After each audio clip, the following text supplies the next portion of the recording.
吴王，我们在坟场发现了他的身影。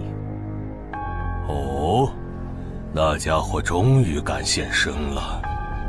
哼，不怕死吗？库罗德，那就不惜一切代价将他抓过来。遵命。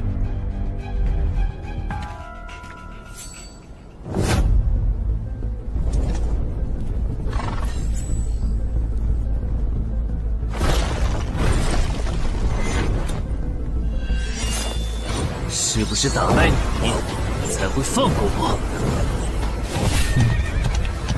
那看来是没谈拢啊！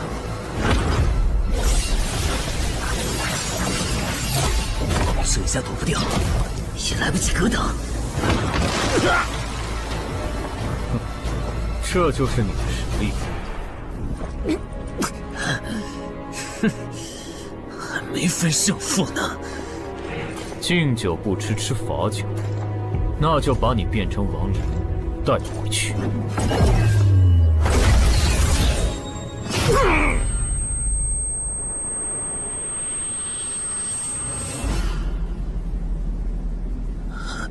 认输吧。做梦。蓝不灵。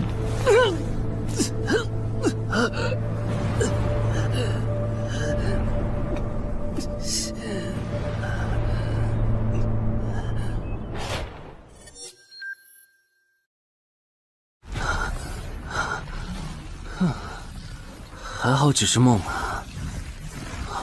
等等，啊！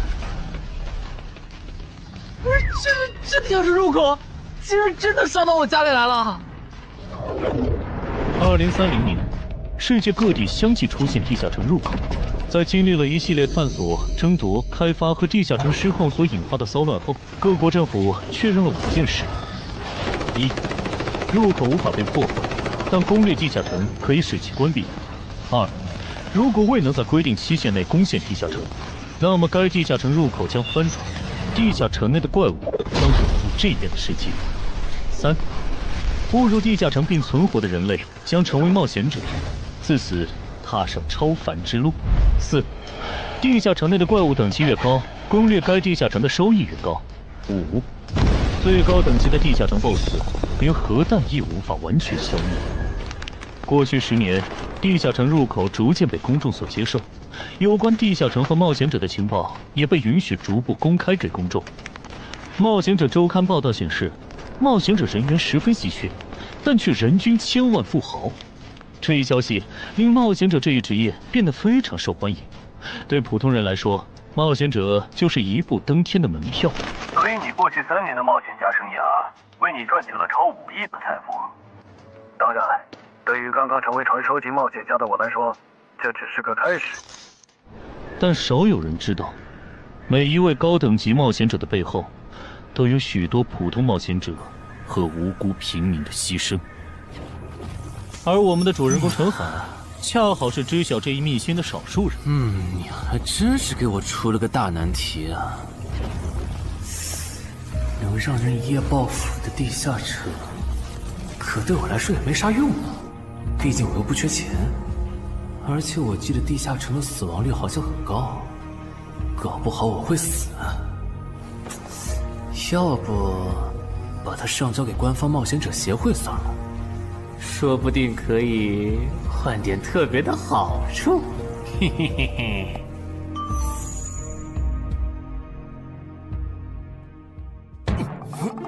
谋杀倒慢。但放这也不是事啊！时间一到，入口翻转，怪物全跑出来，大家都得遭殃。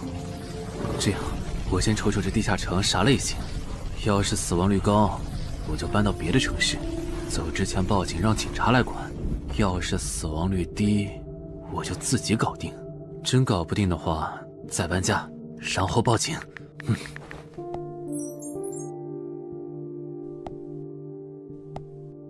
嘿，运气不错，是 Level 2的狩猎型入口。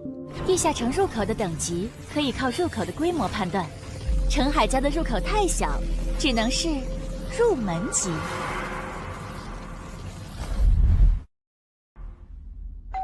你好，有您的快递。来了，是你的快递，在这签字。好的。说起来，小哥，你该不会是发现了野生的地下城入口吧？不然，为什么要网购锁子甲？完了，不会暴露了吧？我玩全甲格斗的，之前的防具换，打算换新的。怎么了？有问题吗？没问题，我就是随便问问。感觉这人很奇怪啊，难道是我虽然想多了？早就知道一般市民对成为冒险者这件事有多着迷，但是被人这么生硬的试探，还真是有够惊悚的。还好我伪装的不错。不过这个箱子会不会有窃听器啊？还好没发现窃听器。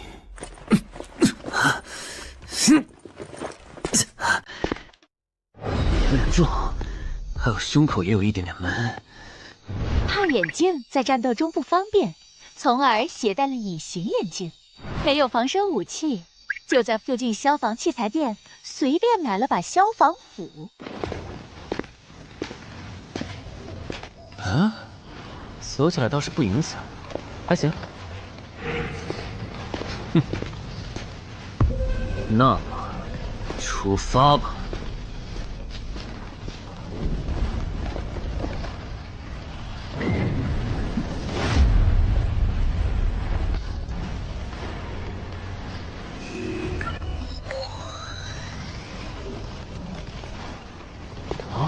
不是地区地形吗？那看来我的首战对手大概率是豺狼人了。讨厌，这套锁子甲没白买。说起来，根据官方提供的情报，新人进入地下城后会激活冒险者面板，脱离条件也会出来。我的呢？来了。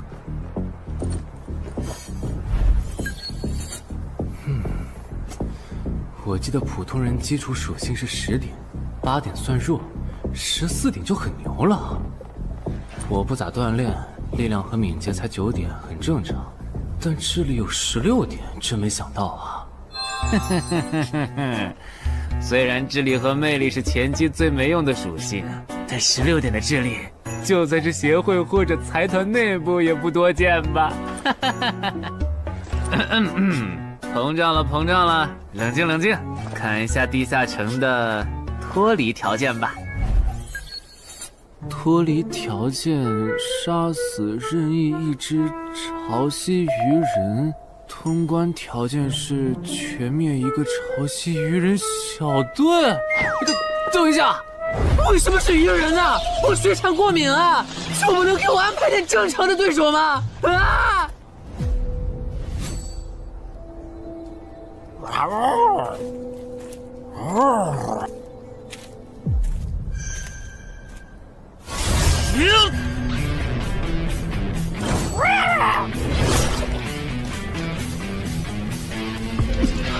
不是吧？这都被躲过去了。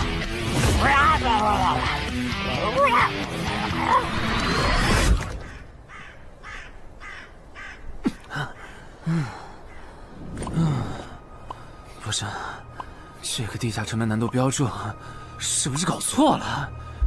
一个落单鱼人就能把我打得差点翻车，如果遇到满编的鱼人小队，我岂不是要就地归西？啊，等级增加了 ，Level 2菜鸟，我的称号我与潮汐鱼人5-5开，这玩意儿侮辱人是不是？算了，今天就到这里。还是等我请个健身私教，把基础属性练上来了，再来挑战这个地下城吧。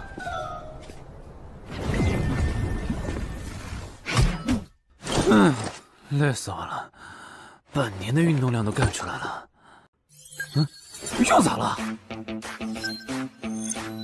哦，任务结算呢？我记得地下城的任务结算好像也能爆出奇物的。嘿嘿嘿，我的要求也不是很高，给我瓶加属性的秘药就行。菜怎么了？谁还不是从菜鸟过来的？气死我了！罢了罢了，有总比没有好。让我看看这个保温杯有啥功能。该物品每天可以凝聚500毫升纯净水，可升级。这垃圾东西谁要啊？气死我了！你好，我预约了安教练。哈，您就是陈海先生吧？安教练已经在 VIP 室等您了，请跟我来。好的。没想到东山这样的小地方，竟然也有专门为新人冒险者和冒险者候补提供塑身服务的健身教练。冒险者的6大基础属性中，力量、敏捷和体力是可以通过锻炼得到显著增长的。这一年的健身费也太贵了，都和我一本新书的版税差不多了。不过只要能让我的身体素质在短时间内得到显著提升，陈海先生，这点钱就花得值。陈海先生，您之前有过健身经历吗？没有。那为什么要花这么多钱请安教练？新手打基础的话，请普通一点的教练就够用了。还是说，陈海先生，你已经成为了新人冒险者，比较赶时间？这旁敲侧击的，还真是够直接的。哼，有条件的话，那肯定要请最专业的，以冒险者为目标，普通教练不能算是好的选择。这样啊？我总不能和你说实话吧？那您应该能和安教练聊到一块儿去。东山市最好的健身教练会是啥样的？好紧张。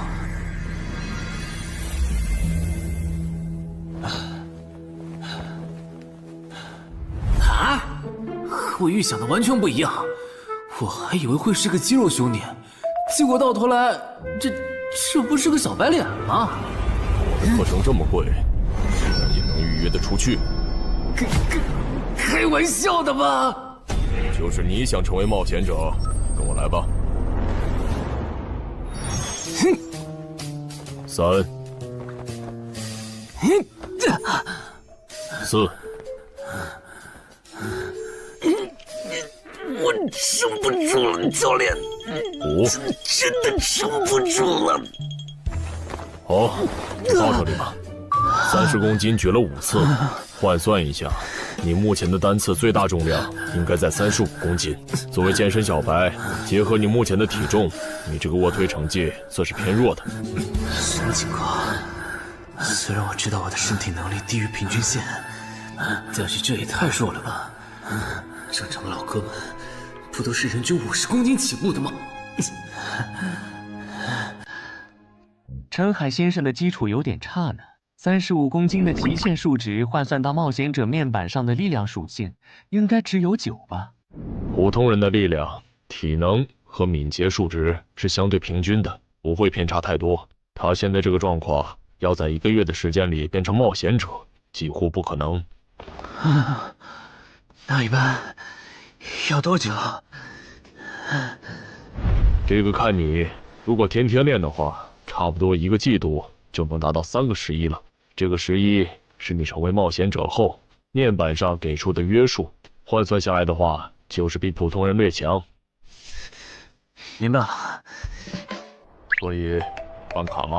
那就先办一个季卡吧。我去哪儿交钱？让给我就可以了。好耶，以后撸铁不孤单了。认识一下，我叫徐茂，是健身馆的签约冒险者，以后多多关照。我叫陈海，畅销书作家，您也多关照。说起来，一般只有家境很好或者跟协会签了长期合约的冒险者，才会找安教练这样的专业教练。因为我不缺钱呀，我写畅销书赚的钱，在东山又花不完。既然以冒险者为目标，那肯定就要找最好的教练，打最牢固的基础。原来如此，我还以为你发现了野生的地下城入口，并且已经成为冒险者了呢。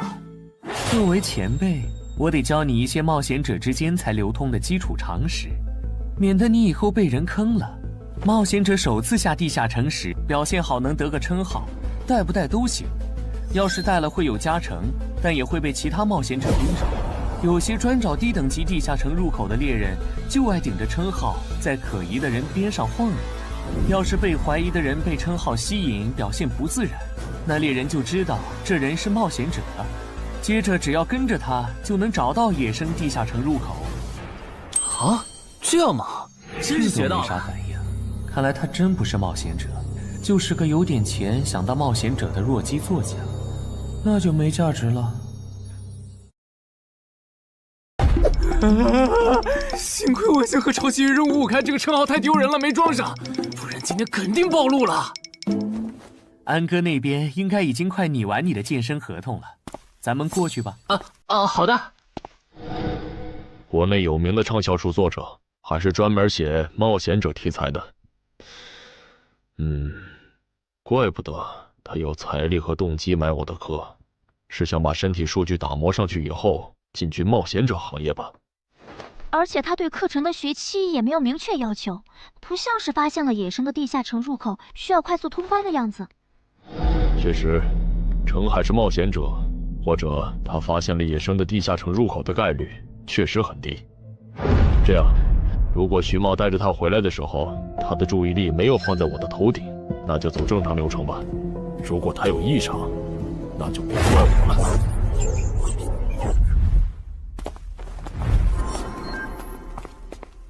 合同拟好了，你看完如果觉得没问题就签吧。好的。喂，不是吧？连健身馆的3A 级教练也……这边。那小子刚才看我的时候表情正常，视线也没停留在我头顶的称号上，看上去不像是刚发现地下城入口的小白。徐茂，你没做多余的事吧？怎么会呢？我可是健身馆的签约冒险者。那就没有持续关注的必要了。签好了。这份是您的，请收好。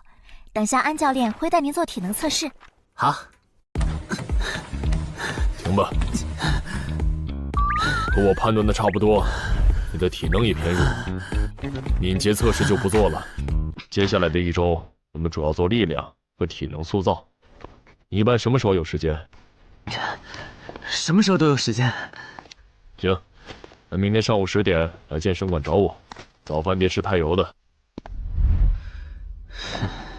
没想到国内规模最大的健身机构竟然会干这种勾当，依靠对新人冒险者和冒险者候补的身体塑造业务来钓鱼。如果我今天的演技再差一点，就要被他们瞧出问题，吃干抹净了。怪不得东山这种小地方会有3A 级教练常驻，恐怕全国各地……等等，这样看，所有和冒险者沾边的服务应该都有坑，包括我买的锁子甲。还好我当时觉得在同一家店购买防具和兵器的行为有点不打自招，不然网购锁子甲的时候就暴露了。看来我还是低估了冒险者这个职业的潜在风险。得调整一下计划了。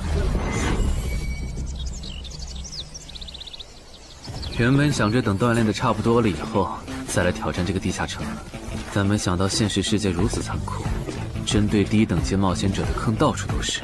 虽然今天运气好避开了一个坑，但我总不会每天都有这么好的运气吧？只能冒险来地下城提升冒险者等级了。这次的脱离条件是鱼人眼珠吗？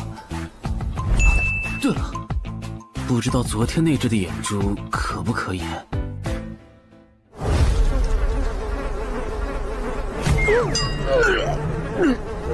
早都被啃光了呀！看来这附近有类似野狗的生物。不过好在眼珠还在。好耶！今天可以不用战斗了，等下只要记录一下这地下城的地形。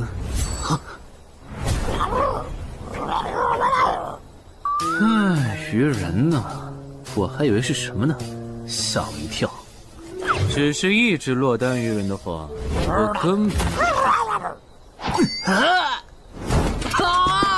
意识很好，2只我肯定打不过呀！快润！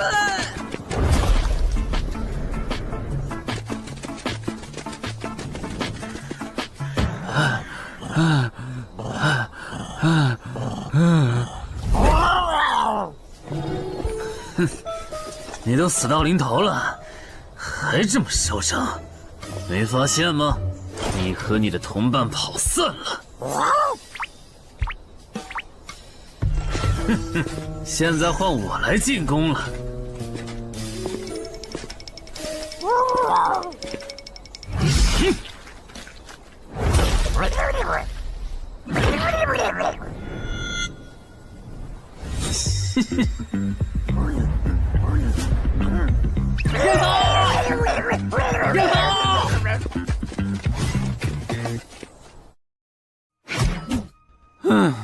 累死我了。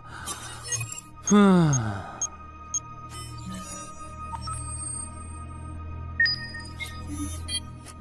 是吧？这次的评分明明更高，为什么反而没奖励啊？入门级地下城的暴力原来这么低吗？不过如果其他冒险者也是这个情况，那么他们是怎么赚到钱的？还是说有什么常识是别人知道，但我不知道的？明天找机会去问徐茂和教练。哎，徐茂和安教练还没有来吗？徐茂去隔壁室了，大概要过几天才会回来。安教练今天临时有事，得中午才能来。好吧，那我先去 VIP 室做体能训练。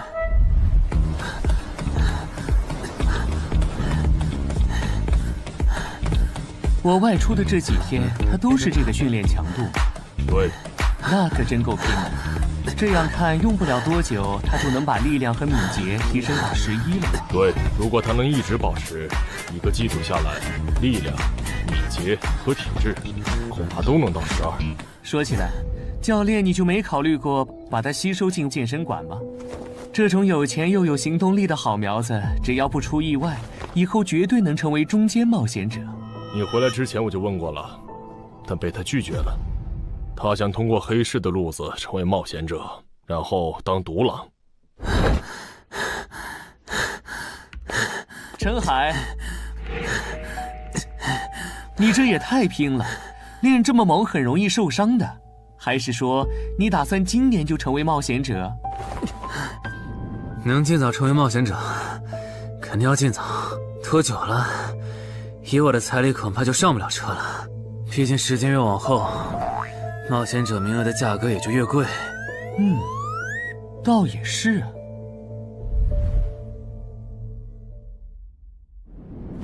算上前天安教练的招揽，我大概可以肯定，徐茂和安教练已经排除了我拥有入门级地下城入口的可能了。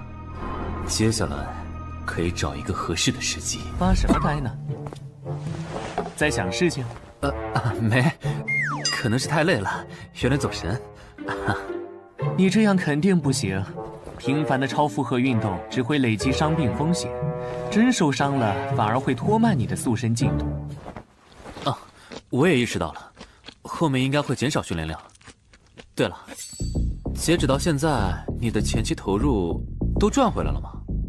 还早着呢，照现在这进度，起码得等我到11级才有可能回本。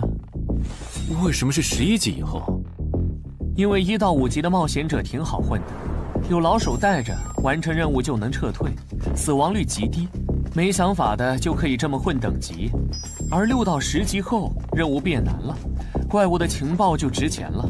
上阶段的混子在这阶段就去收集情报，死亡率虽然变高了，但还能接着混。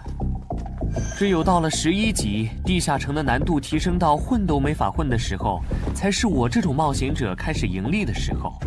这个阶段的冒险者对实力的提升最为迫切。装备、奇物、技能书，一切能提高生存率的东西，都能卖出很高的价格。不是，我不明白，11级后的地下城那么危险，为啥6到10级的冒险者不提前准备？不提升有很多原因，一是官方不管民间冒险者攻略地下城的事，好多冒险者到11级就想退回去过正常日子了；二是地下城的东西只能让一小部分冒险者在精英地下城混下去。11到15级赚得多，但风险也大，而6到10级，有人光靠收集情报和做后勤就能回本了，所以他们也就没必要冒着生命风险去11到15级这个阶段打拼了。原来如此，所以冒险者在6级不，在更早前就已经完成分流了。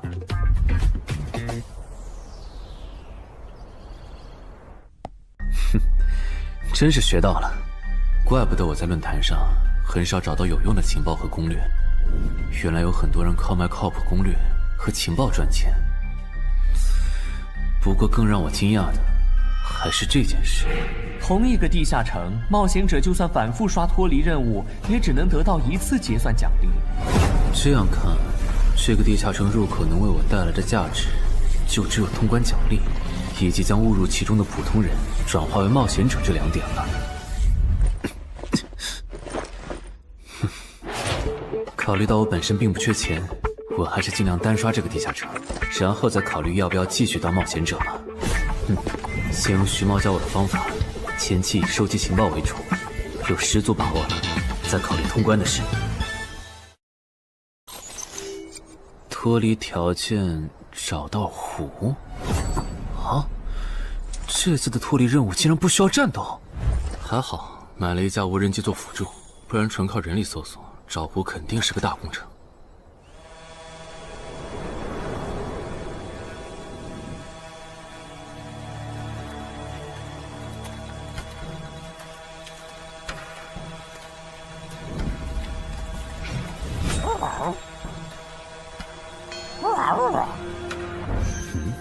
这是什么？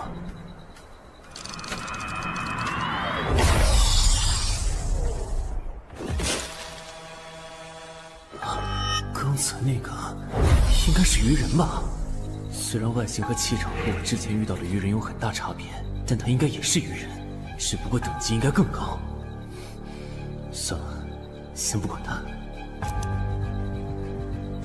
等我完成了脱离任务，再回来找那只橘红色鱼人。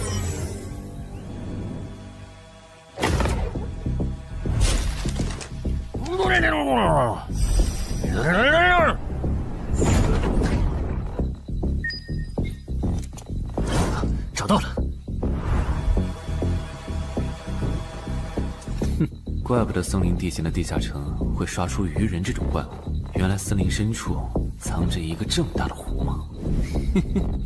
这样的话，脱离任务就算完成了，不用和鱼人接触可真好啊！接下来，是那只橘红色的特殊鱼人。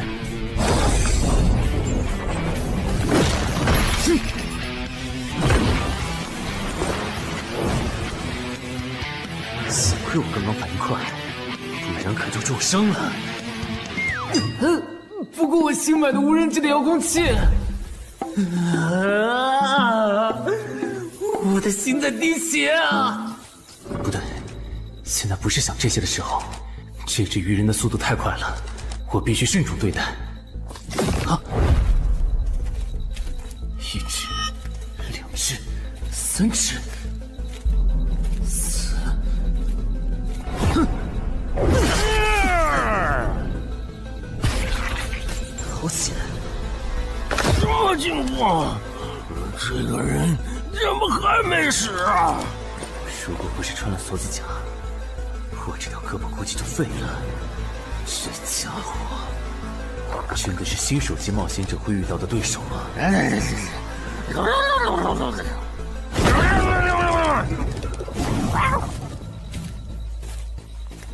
如果只是和这只橘红色鱼人单挑也就算了，关键我还得抽出一部分精力来处理身后这几只杂兵。不管怎么看，这个地下城的难度绝对超纲了呀！要不逃吧？脱离通关任务重置了。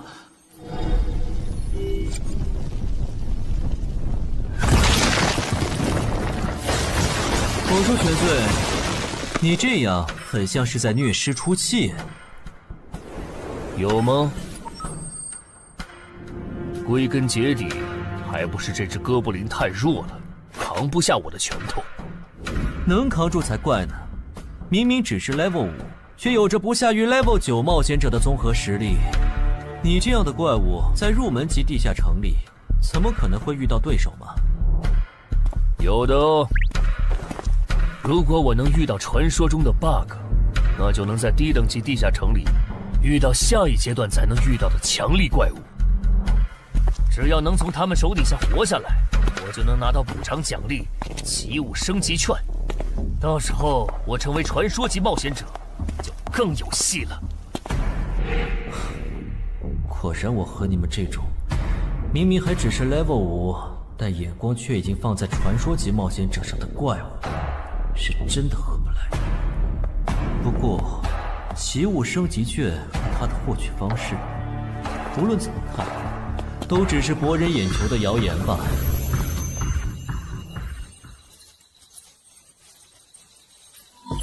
在高战力异常鱼人个体的追杀下活过3分钟，任务完成后将得到额外补偿，奇物升级券。不是吧？我都准备逃命了，你给我整这个，要玩死我吗？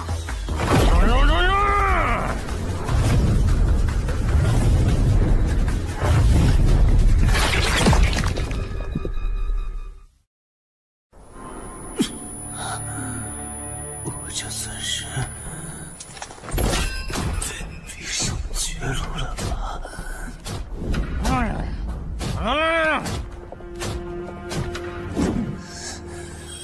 早知道当初就不该成为冒险者，好好当个畅销书作家不好吗？虽然嘴上这么说，但我其实很清楚，这些年因为写冒险小说的缘故，我一直对地下城有向往，向往自己成为冒险者，体验那紧张而刺激的冒险者生涯。是的，虽然我怕死，人怂又不能打，但我的冒险人生绝不该止步于此。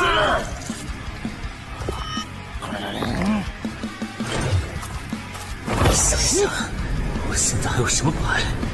我现在还能打出什么牌？使用称号，我与潮汐鱼人五五开。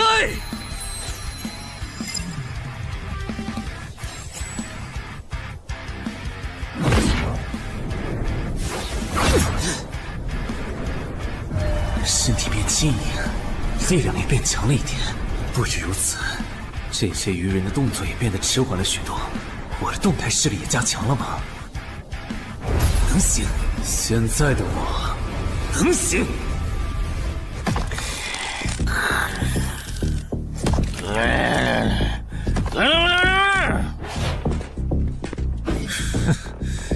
没想到高级鱼人说的话，我竟然能听懂。就剩你了，头目。我是干掉了这支下级士兵，别再得意忘形了啦！我知道的，即使身体能力获得了大幅度提升，穿上这一层锁子甲的我，依然不具备能和这只橘红色鱼人拼速度的可能。机会只有一次，利用鱼人直线攻击和我头部暴露的弱点，对方的进攻方式、路线和目标都已确定。我要做的就是舍弃头部的防御，用它做诱饵，争取到一次以伤换伤、重创对方的机会。如果这一次机会我没有把握住，那么吃到教训的他，必然不会再给我翻盘的机会了。这种生死皆在一瞬间的体验，真让人血脉喷张，沉醉其中，无法自拔。就是现在！我这不是挺能干的吗？可能真的。开什么玩笑！我居然会被这种弱者可恶！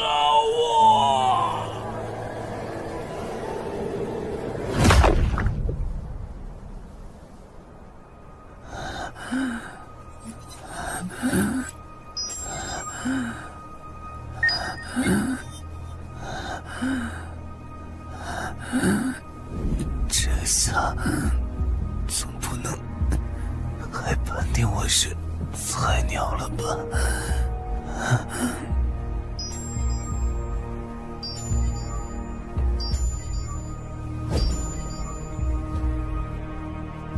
平平无奇的保温杯吗？对，平平无奇保温杯。使用器物升级券。啊！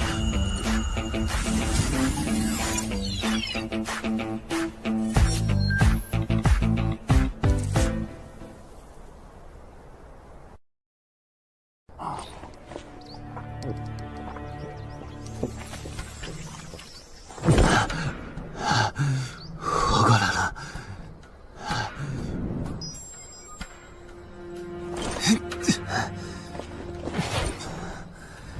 已经愈合了。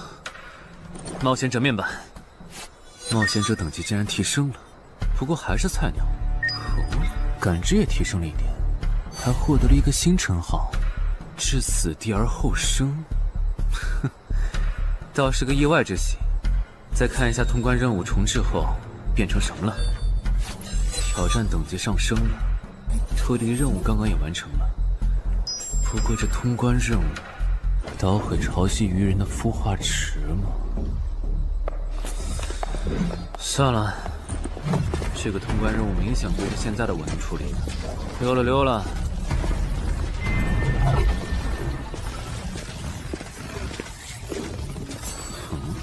是错觉，怎么感觉这个地下城入口变大了？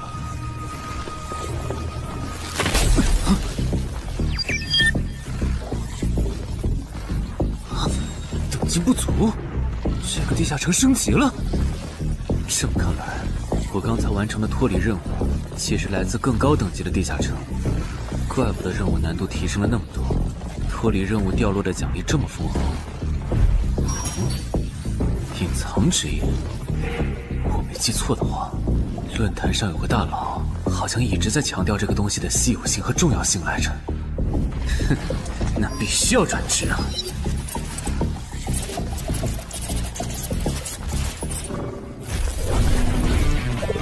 啊，什么情况？感知竟然提升了，死亡行者也算是新职业了。越接近死亡的话，属性点提升就越大，可以1至4点。啊，刚刚是啥玩意儿？我家？这就是感知16以后的世界吗？即使闭上双眼，我的大脑依旧能够准确勾勒出客厅每一角。真不敢想象，20点感知的人类眼中的世界又会是什么样子。说起来，我与潮汐鱼人555开这个称号的效果，刚刚在地下城已经体验过了。这个至死地而后生的称号，效果又会是什么呢？被逼入绝境以后，就能得到力量、敏捷、感知，每个加4点的加成。这个称号的触发条件和死亡行者的触发条件差不多哎。等等，也就是说，死亡行者搭配至死地而后生，极端条件下可以给我带来8力量、8敏捷、9感知的提升。哈哈哈哈！这也太超模了吧！胆子再大一点，以后遇到打不过的敌人，我完全可以靠自残触发效果让属性提升。等干掉敌人以后，再用稀奇古怪的回血药水把状态拉回来。而且回血药水的用处也不止于此，有了它，我再也不用担心健身过度肌肉拉伤了。反正每天都能回1次血，完全可以想怎么练就怎么练。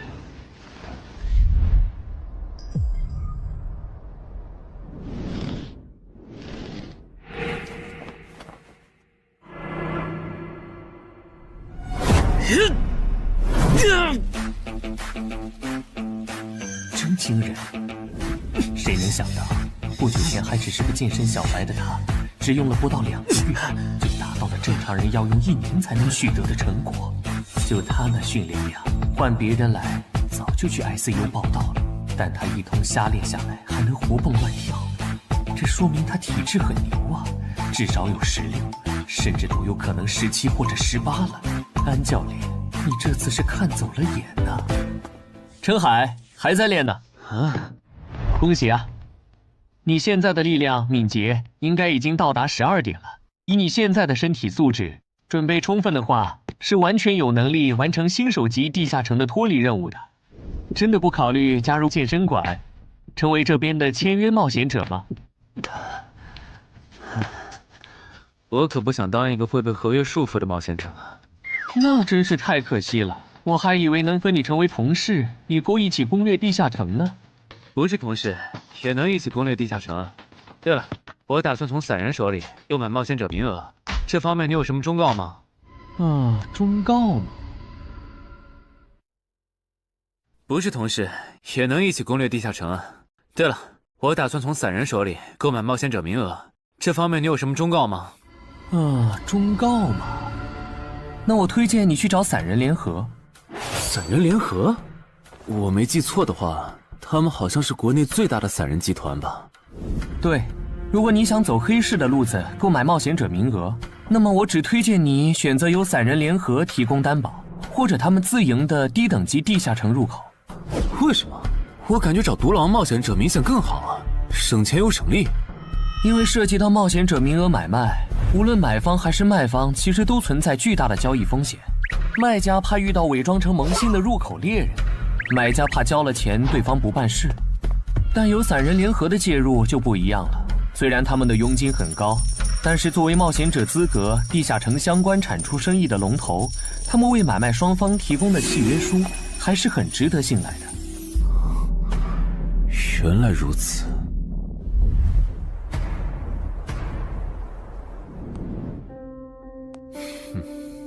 查了一下，整个漳州只有云霄市的这个老廖稍微靠谱点，找了散人联合做担保。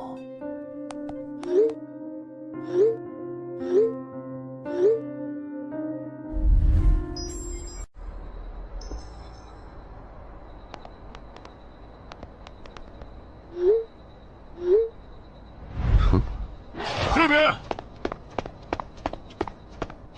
云霄老司机，没错，你就是爱写作的东山市民吧？你好，就差你了，快跟我来。签完契约书以后，我好带你们去地下城。好了，契约的内容分3项：一，交易完成前尾款钱我方承担；二，双方都不能做出违反安全协议的行为；3，不能向任何人暴露此地下城入口的具体位置。诸位对契约内容有疑问吗？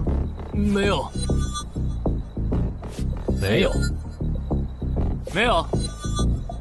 那么，契约成立。手臂在发光哎！哟，好神奇啊！好了，我的工作完成了，希望以后还有机会为诸位服务。等下大家再跟我走一段路，我带你们去地下城入口。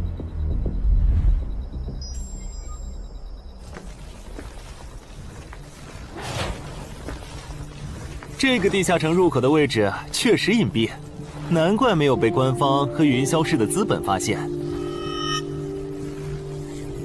好了，大家排好队，按顺序进入。我先走一步，给大家带路。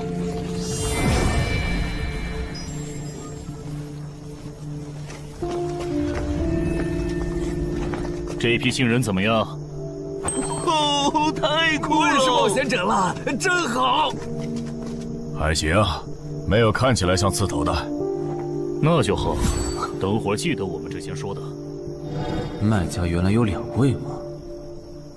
好了，大伙儿看向我这里，学着我的样子对空气喊：“冒险者面板！”冒险者面板。大家可以在冒险者面板的个人信息栏查看到自己的基础属性，往下滑动，可以在任务栏查询任务。不是吧？我的基础属性原来这么低的吗？冒险者面板上的内容只有冒险者本人才能看到，所以不用担心个人信息暴露的问题哈。麻烦大家把你们的脱离任务报一下，我这边做一个整理。任务？女妖，这个物种论坛的入门级地下城怪物图鉴里好像没有，这个地下城有问题。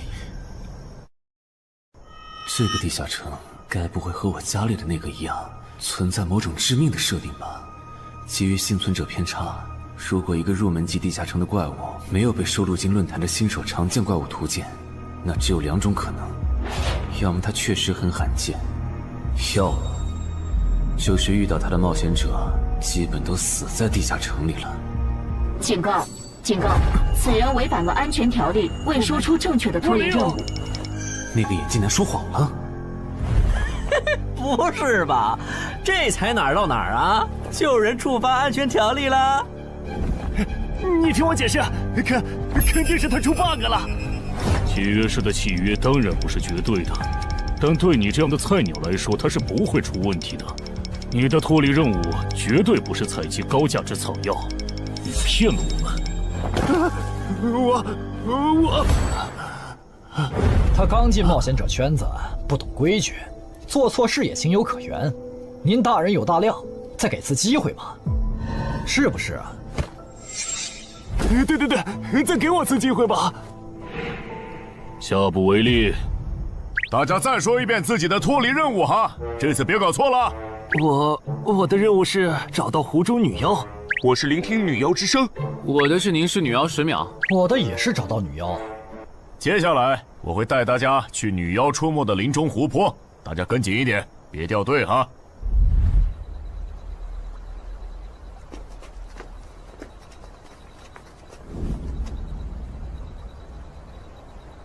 冒险者面板。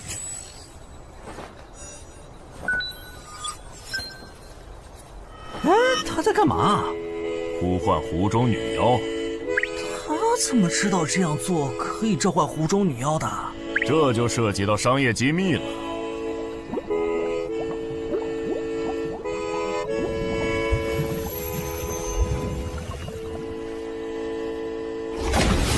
女妖出来了！我的脱离任务完成了，我的也完成了。8、9、10。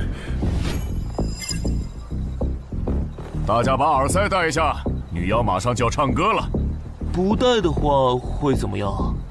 女妖的歌声会破坏你的大脑。刚成为冒险者的 Level 1萌新，一整首听下来，大概会当场暴毙吧。什么？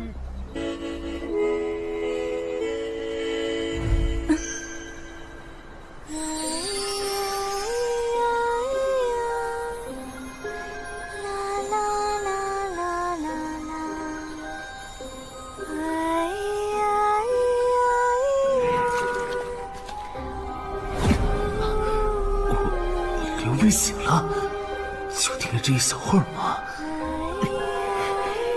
还好我戴了耳塞，歌声听得不真切，不然恐怕已经死掉了。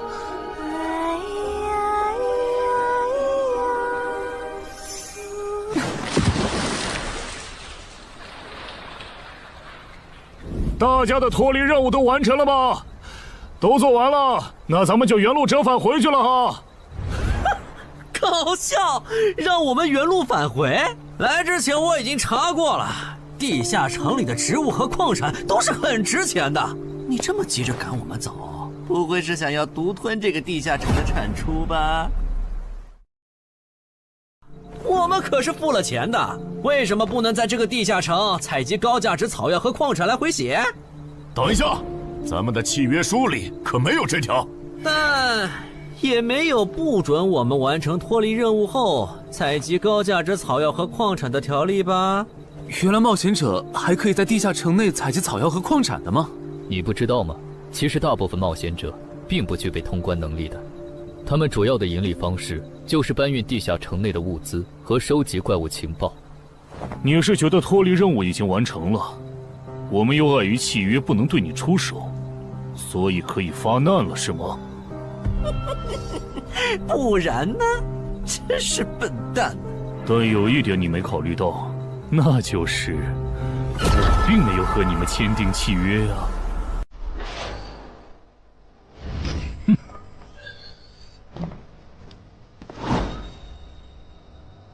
你们两个什么意思？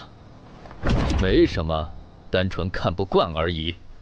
我觉得这位朋友的理由其实挺合理的，只是一些药草和矿产，没必要那么计较吧。但是基于契约文书第1条的话，如果有人死亡，我们就拿不到尾款。你可以保护我们，作为回报，我们可以将采集到的一部分物资分给你。不好意思，我们并不想冒这个风险。真的只是因为不想冒这个风险吗？难道不是因为这个地下城藏着别的秘密，你们怕我们发现它吗？我明白了，你不是新人冒险者，你是奔着通关任务来的。老六，你应该能感受到吧？咱们之间谁更强？可恶！地下城让给他们，我们走。啥？你等等我呀！他们为什么就这样走了？这不很明显吗？这2位帮我们说话的朋友，其实是比那2个人更强的冒险者呀。过奖，其实强的不是我，是我的这位朋友。等等，不太对。3人联合的契约师不会蠢到让假装萌新的冒险者轻松找到契约书漏洞，这不符合逻辑。大家可以自行选择，接下来是单独行动，还是跟我们一起行动？单独行动的话，你们的收益可以独享；如果跟随我们一起行动的话，通关奖励我们要1半。1半？这么多？这叫多？你没仔细听吗？是通关奖励的1半。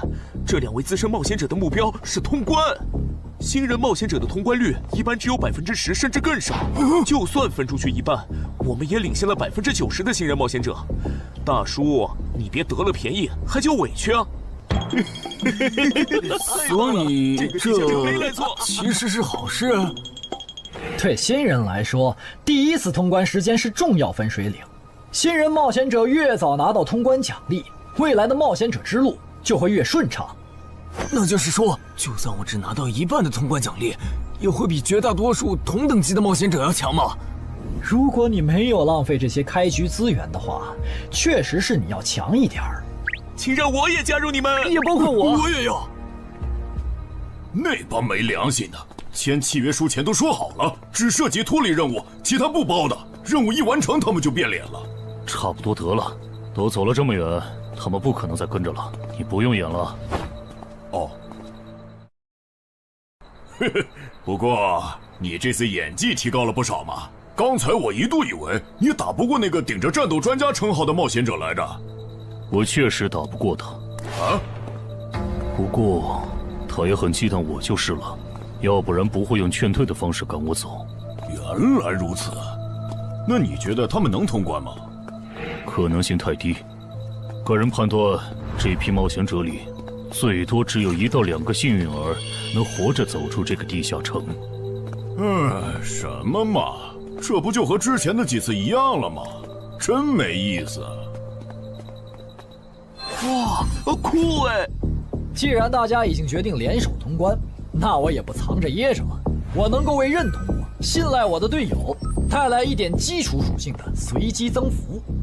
他说的是真的，我的力量加了1点，我加的是感知，我的也增加了，体力涨了1点。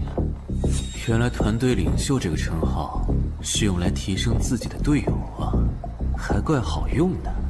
我这边还有一个问题，我们现在只知道口琴声能召唤女妖，并不知道其他的召唤方法。女妖要是一直躲在湖里，大家的通关任务就没法完成。这不是问题，我的称号可以让我强制激怒指定目标，被激怒者将减少2点智力，变得冲动易怒。他也是冒险者吗？至于建立强制对话的方法，只要引起对方的注意就可以了。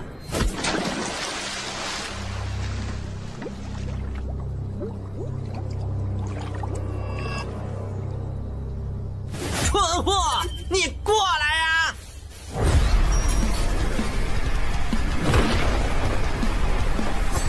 成功了，他被我激怒了。剩下的交给我吧。大家散开，让战斗专家来先是女妖，其他人换上比赛，在外围找机会。死！穿过去了？开什么玩笑？竟然是灵体！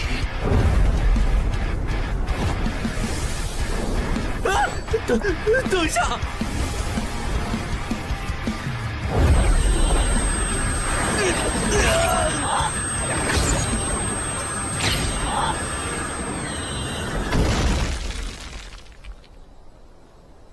还好有2-3，只是鼻子出血。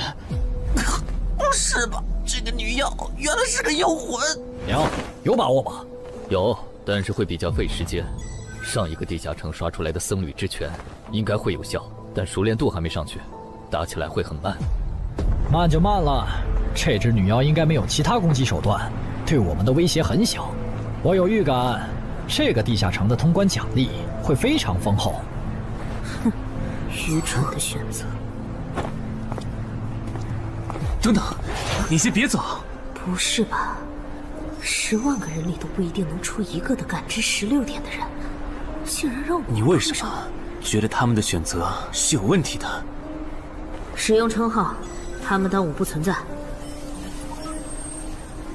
真晦气。喂，你搁这对空气自言自语什么呢？不是，我刚才……不是没人吗？幻觉吗？有东西过来了！什么东西？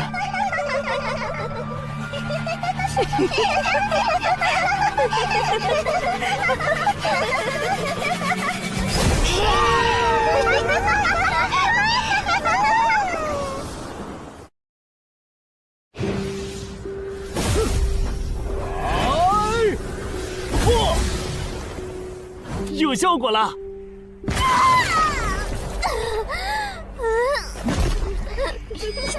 什么声音？我们搞错了，这个地下城不止一个女妖，那2个卖家没安好心。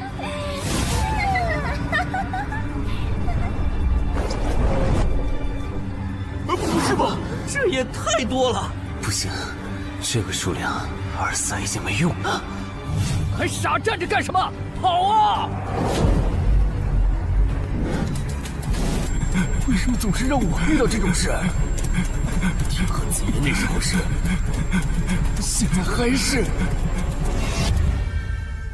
看在你老婆和女儿的份上，我觉得应该放过你。谁叫我最喜欢看别人抱憾终身，活在憎恨和痛苦中的样子呢？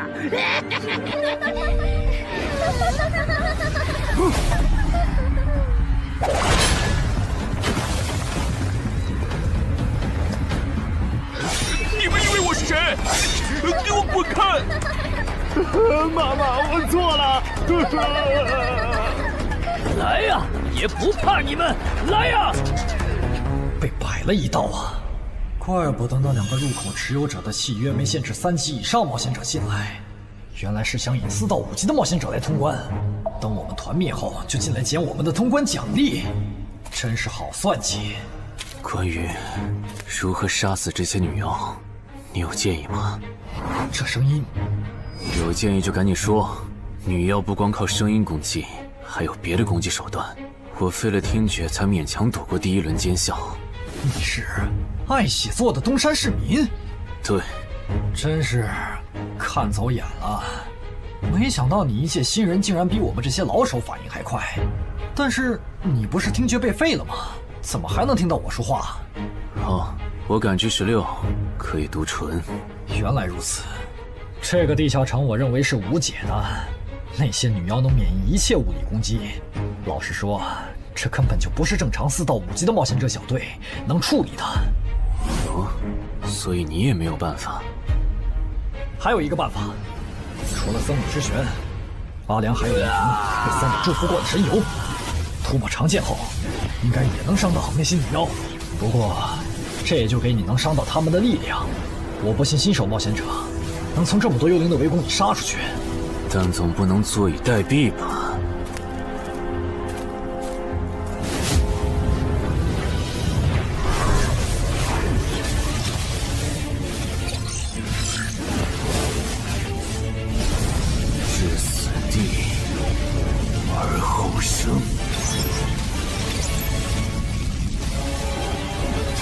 能听到吗？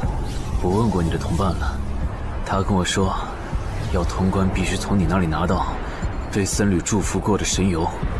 通关吗？能帮我拿一下吗？不好意思，我眼睛瞎了，恐怕没办法操纵冒险者面板取出你要的东西。这样吗？不过，我还有一个办法可以让你得到它。什么办法？你干什么？就是以死后掉落的形式让你获取。其实我也不是非要那碗油杀人夺宝不可。20点的敏捷足够我甩开女妖逃出地下城了。我就是想试试能不能通关。虽然无论怎样，你都不可能活下来。喂，真的很吵啊！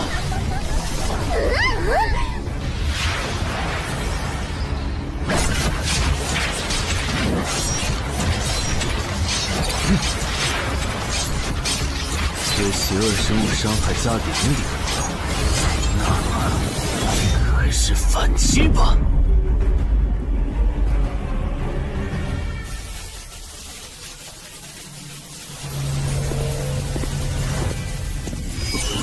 好像有人从里面走出来了。哪有人啊？你看错了吧？不是，我真感觉到了。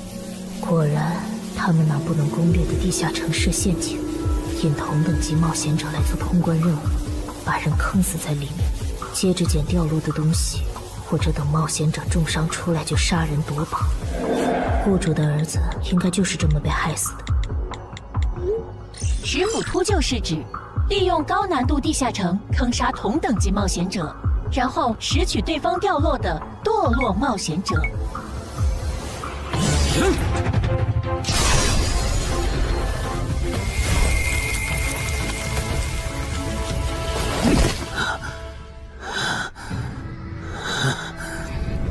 好险！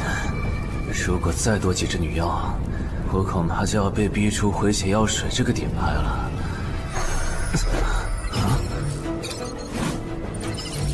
您的绝妙操作取悦了路过的死亡主宰，得到其恩赐，亡灵亦不能杀死我。该恩赐可以使您豁免一次来自亡灵生物的死亡判定，免疫一次来自亡灵生物的死亡判定。好霸道的额外奖励！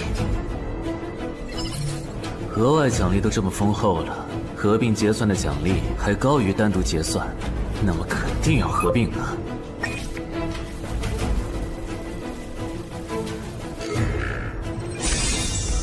哼，果然，除了稀有级奇物和新称号以外，还给我报了2个专属技能。这个地下城的奖励太丰厚了，难怪它的难度如此超标。爱写作的东山市民，你还活着吗？怎么没声音了？哼，差点把他给忘了。你现在感觉如何？能站起来吗？有点难，那只能扶着你了。其他人是不是都死了？胖子、四眼、大叔，还有你的2位同伴，都死了。你应该不是第一次进入地下城吧？哼，我还以为你不会主动说破呢。如果我说我能保守秘密，并将我得到的奖励作为酬劳全部送给你，你能不能不灭我的口？但你死了，同样可以保守秘密。那你就得不到我的通关结算了。而且，云霄老司机和他的同伴肯定在地下城入口附近蹲幸存者，我可以帮你吸引他们的注意力。相信我，让我活着走出地下城，对你来说是最有利的选择。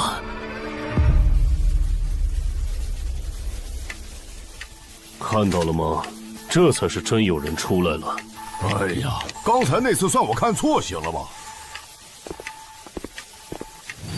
等等，地下城在坍缩，他们通关了。不对，小心右边的冒险者，他绝对不简单，肯定是狼。先干掉一个弱的，接下来到你了。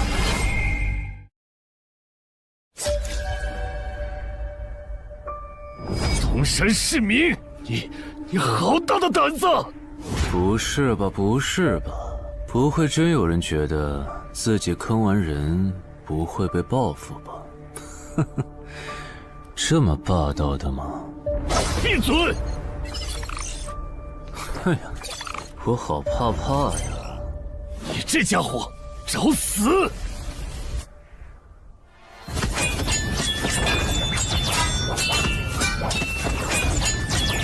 这俩人相互厮杀的程度，有些7级甚至8级的冒险者都没这么夸张的速度。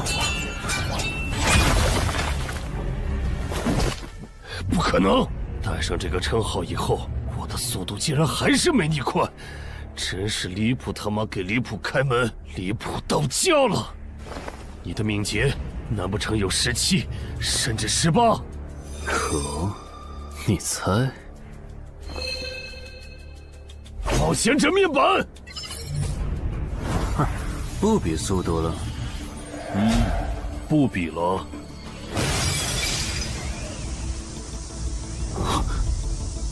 这本来是为那个战斗专家准备的，不过给你也没差了。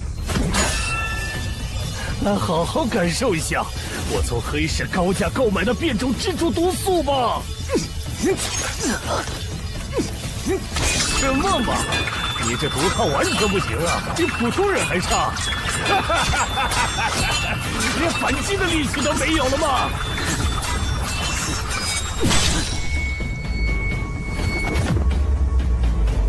太慢了，太慢了！你这样是伤不到我的。哼，蜘蛛毒，这就是你为我们准备的手段？怎么样？喜欢吗？作为7级地下城蜘蛛地穴的特殊产出，可以极大的削弱低等级冒险者的力量、速度和体力。迄今为止，因为它而败在我手上的5级冒险者已经有4个了，而你将会是第5个。然后呢？你应该不只准备了这点手段吧？全都亮出来吧！哼，不会吧？难道这就是你的全部了？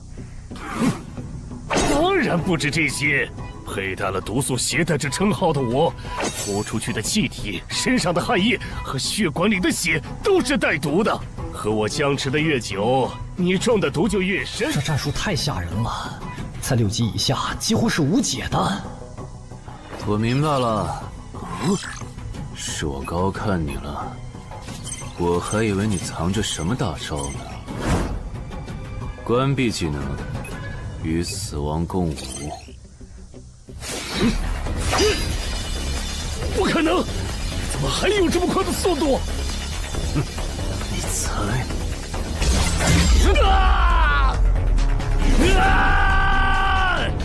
别太得意了！太慢了，太慢了！你这样可是伤不到我的。不可能，绝对不可能！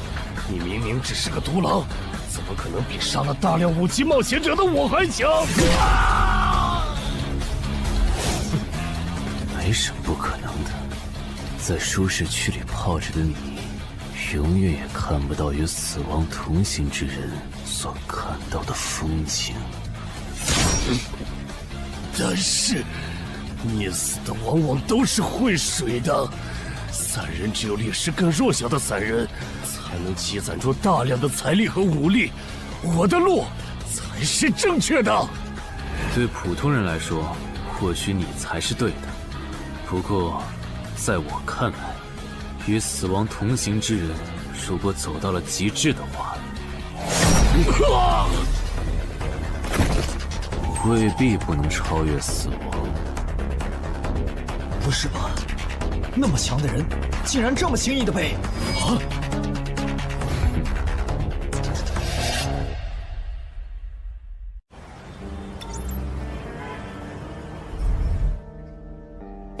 你这运气也太差了吧！啊，徐茂，你怎么来了？来看你啊！第一次进地下城就遇到了能免疫物理攻击的怪物，好不容易通了关，还被师傅秃鹫堵门。不过也多亏了这次经历，让我得到了置死地而后生这个称号。也是，还算幸运。那些传说级冒险者，哪个没在5级以前越级挑战过对手呢？对了，个人建议不要让别人知道你的主要称号，情报泄露是很致命的。冒险者要防的不只是地下城的怪物。原来如此，学到了。虽然女妖之森的入口持有者，官方说是被另一个幸存者杀了，但我查过，那人主要称号侧重团体战斗，单人作战能力没强到能杀掉2个石斧秃鹫，所以，怎么了？我脸上有什么东西吗？没什么，我只是突然想起来，高教练月底就要回东山了。你这边养好伤以后，记得回健身馆报道。关于你的塑身计划，要进入第2阶段了。好的。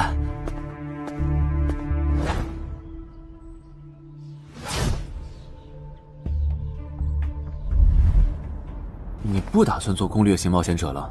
没错，这次地下城经历让我明白，我没当传说级冒险者的本事。与其在这阶段的地下城拼命，还不如到6到10级的地下城多弄点钱，然后就隐退。哎，不过你和我不一样，你有成为传说级冒险者的潜力，但前提是你得改掉独狼的习惯。为什么这么说？独狼玩法在10级前的地下城能提高任务结算评分，多拿奇物、称号和技能，但11级到15级的地下城难度大增，光靠个人根本过不去。如果你想成为传说级冒险者，10级前就得组建自己的攻略团队，不然在11级到15级时，要么会掉队，要么就会被官方财团收编，就没机会再往上提升了。团队嘛。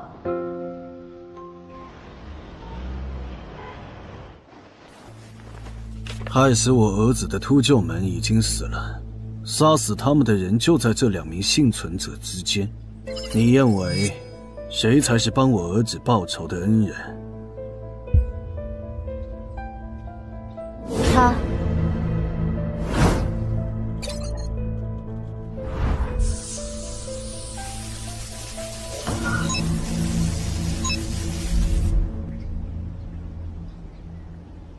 陈海，你就是女妖之森的通关者陈海吧？我们对你在女妖之森得到的通关掉落很感兴趣，你开个价吧。不卖。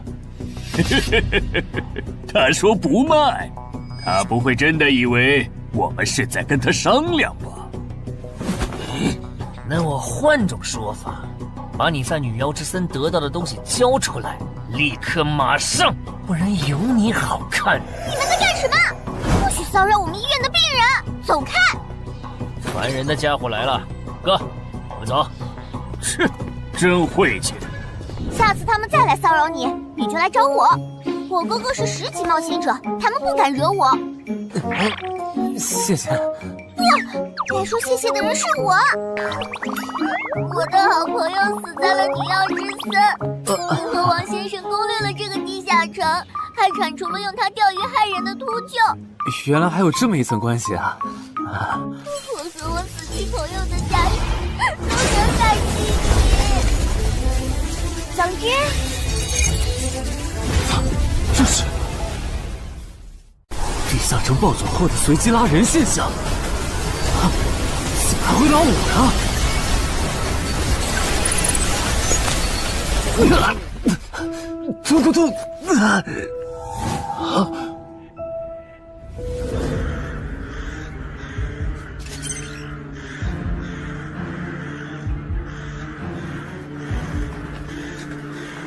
大家不要惊慌，我们只是被拉入了翻转后的入门级地下城。不是吧？我就来医院看个牙的功夫，怎么就被拉入地下城了？现在请大家跟我一起打开冒险者面板，确认你们的脱离任务。展开面板。5级的生存类地下城，哇，这次可能要死很多人。啊！云霄市医院发生入门级地下城翻转现象，有20人因此凭空消失，周德也在这20个人里。情况如何？失踪人员名单已经整理出来了。被卷入地下城的一般民众有17人，冒险者3人。我们还找到了失控的地下城入口。不过什么？你的脱离任务和通关任务是什么？消灭10具骷髅士兵，存活1小时。你的呢？我的也是。那看来大家都一样。老弟，咱们的脱离任务难度和他们的不一样啊。还有那个叫陈海的小子也被拉进了这个地下城。正常，生存类地下城的脱离任务是根据挑战者实力的强弱划分的。至于那个叫陈海的，等咱们做完了脱离任务再去找他。那个，大家听我说，这个地下城非常危险，请大家捡起地上的兵器，3到5个人为一组，凑齐脱离条件以后，尽快离开吧。完成脱离任务以后赶紧离开，你算老几啊？在这指挥本大爷？说不定是人家想把咱们忽悠走了以后，独吞地下城的宝藏呢。不是，这个地下城真的很危险。这俩蠢货脑子有坑吧？对地下城的危险没有认知也就算了，还在这带节奏。这位先生是非常强大的冒险者，他前几天刚通关了一个难度非常高的地下城，还和同伴联手除掉了10府秃鹫。真的假的？就是锦城家园那栋烂尾楼，听说害死了好几10人。哦，想起来，请大家相信他的判断。这个护士干嘛一直夸我呀？好烦呐！不过好在效果还行，能引起这些新手的重视就好。等一下，如果这个地下城真的那么危险，那你觉得就凭我们这些普通人，真的有能力完成脱离任务吗？先不说消灭骷髅士兵有多难，就按你说的，3到5人一组去猎杀骷髅士兵，最后肯定是青壮年组队，老弱被抛下。请问，你考虑过被剩下的人的死活吗？有道理。分开行动的话，骷髅士兵听起来就很难对付。就是，那就死定了。很多人就是因为单走，才被地下城里的怪物杀死了。姐夫说的没错，被拉入地下城后，一定要拉拢人心，来拿到话语权，再利用话语权来强迫冒险者当我的保姆。能通关高难度的入门级地下城又如何？当你开始在意这些渔民死活的时候，你就注定得当我的保姆了。你们能信任我吗？那跟我走吧，我带你们去完成脱离任务。好的。谁允许你们走的？作为在场唯一一个有地下城攻略经验的冒险者，你难道不应该留下来保护我们吗？对呀，能力越大责任越大。我看他就应该帮我们把脱离任务给做了。对，送佛送到西嘛。第一，我不是官方冒险者，我没有义务来保护你们的安全。第二，不要对我道德绑架，不然我真的不介意走之前打断你的腿，把你留在这里自生自灭。这人怎么这样啊？保护老弱不是最基本的道德吗？活该他不是官方冒险者，看来道德品质不过关。你们干嘛去？我觉得那个人说的很对，既然通关任务是存活1小时，那肯定是越往后越危险。对普通人来说，早点完成脱离任务离开这儿才是最优解。切，不走留着被你们道德绑架，免费当保镖吗？我们又不是傻子。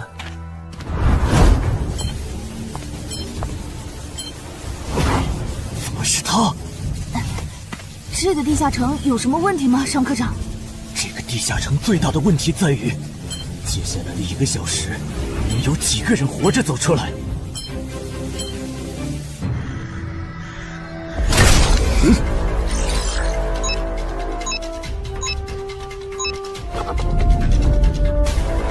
你们就学我刚才做的，用剑去砍那些骷髅士兵的颈椎。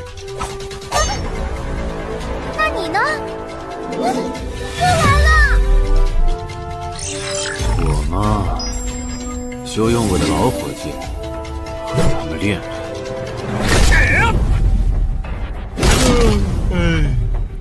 打完这批记得换班啊，老哥。好嘞。骷髅士兵不刷新了，看来并不是无限的。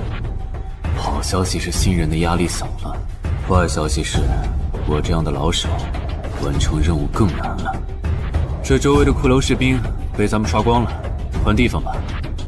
好。受伤的人往后退，剩下的2人一组，交替清理从地里爬出来的骷髅士兵。再战40分钟，大家就可以回家了。好。亏我之前以为当冒险者有多难，结果就这儿啊！是啊，这些骷髅根本就没有那个老手渲染的那么危险。等这次结束，你也是个有名的冒险者。这些骷髅虽然弱，可不代表这地下城难度低。正相反，骷髅越弱，越说明地下城有极厉害的 BOSS。更让我烦的是，这地下城怪物也太少了。虽然我以老弱不宜参战为由，劝退了近半的冒险者，但是分到我这的怪物才4个。最后10分钟，这地下城难度肯定飙上。要是接下来10分钟都没有新的骷髅士兵刷出来，我就得自己想法子凑够剩下的6个骷髅士兵了。脱离任务做完了。嗯。你呢？还差几个？8个。把机会都让给他了吗？那你先回去吧，我们继续刷骷髅。等做完脱离任务以后，咱们3个在外面集合。10年来没有一个人通关。不止如此，这个地下城的幸存者们也非常奇怪，几乎所有的都是新人。怎么会有这么奇怪的地下城？正常不都是冒险者越强大生存率越高吗？因为这个地下城有一个被称为强者坟墓的机制。同样的脱离任务，新人的难度只有老手的1/10。当新人完成脱离任务离开的时候，实力远超冒险者的地下城 BOSS 会主动追杀冒险者。好多老手都栽在这机制上。周德，快点察觉到，这个地下城的本质是谁最先完成脱离任务，谁才能活下来的竞速比赛。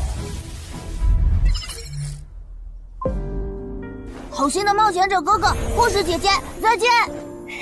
拜拜。再见。等下遇到的骷髅士兵，我多分给你一点。你先完成脱离任务，和他在外面会合。好的。有人完成脱离任务出来了。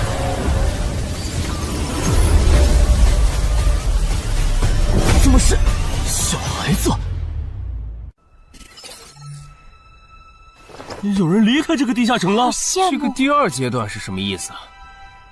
原来是这么回事吗？这个地下城的本质是竞速。李明、王志勇，你们2个跟我来。老弟，有个人完成脱离任务离开了，是不是那个叫陈海的人呢？不可能，先不说他还带着2个累赘，光冒险者们要杀的100个骷髅士兵就不好找。那会是谁呢？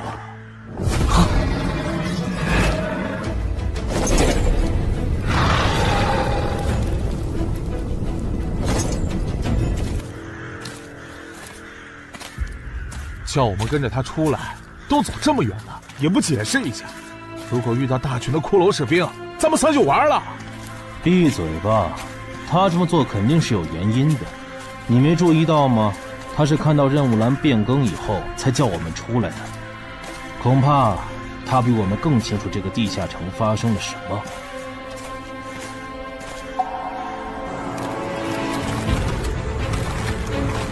准备战斗！他们3怎么走得这么远？咱们不回来？周德当初就不该气走那个冒险者，脱离了。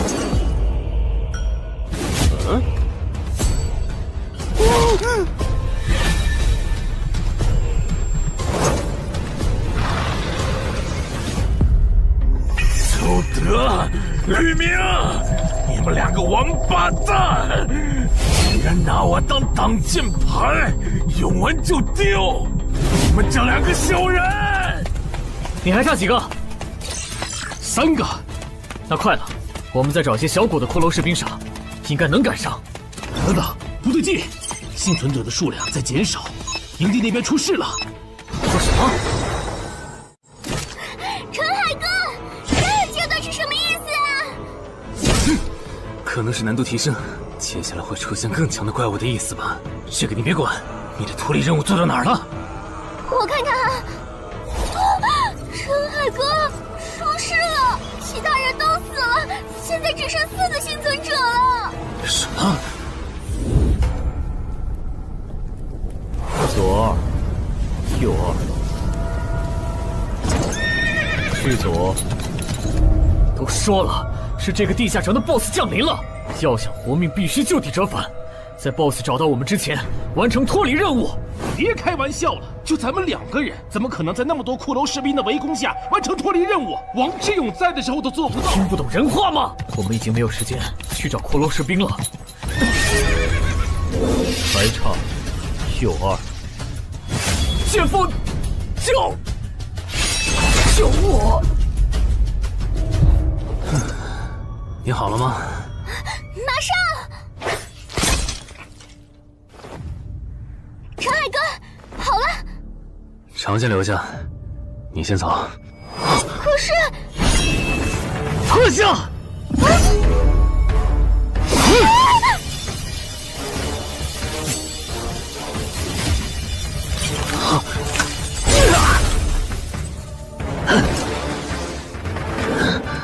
好强！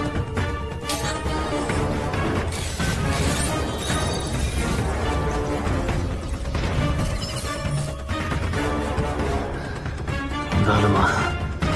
你留下来只会碍事。我知道了，我去外面等你，你一定要活下来。好了，现在只剩下咱们2个，我猜你是不会放我走的，对吧？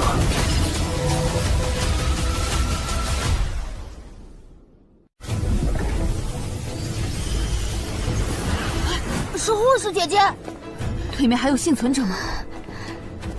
有，但是陈海先生他……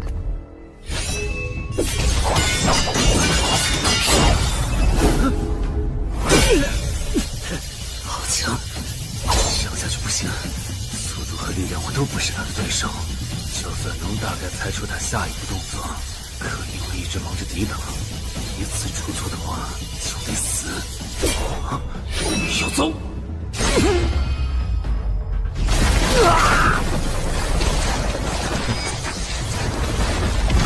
这么巨大的实力差，你还能跟我过几招？在我这儿撑这么久，了不起！好像在跟我说话。不对，现在不是该思考这些的时候。想一想，再想一下，到底该怎么做，我才能活下来？没戏了，把这边的情况汇总给漳州吧。就说云霄市医院地下城暴走事件，17名普通市民卷入，仅2名幸存，3名低等级冒险者卷入，无一生还。你在说什么？不是还没到时间吗？这才过去5分钟。就是。我能理解2位的心情，但是请不要再做不切实际的幻想了。这个地下城里的 BOSS， 就算是9级的我，也没有把握面对他能存活15分钟。你要等的人，哪怕是5级冒险者中的佼佼者，最多也就能坚持5分钟。你从地下城出来到现在都过去5分钟了，他还是没有脱离地下城，这意味着什么？你应该清楚吧？怎么这样？如果不是因为我们拖累了他的进度，护士姐姐，陈海先生肯定能活着离开这个地下城。都是因为我们。是啊，全都是因为你们。如果没有那个多管闲事的冒险者帮你俩完成脱离任务，周德才是最有可能活着离开这个地下城的人。我出去冷静一下，这2个新人的登记工作交给你了。那这个地下城入口怎么办？人都死光后，入口会在半小时内关闭，接着随机出现在世界某个地方。当然，如果你实在不放心，也可以盯到最后。好吧。你合格了。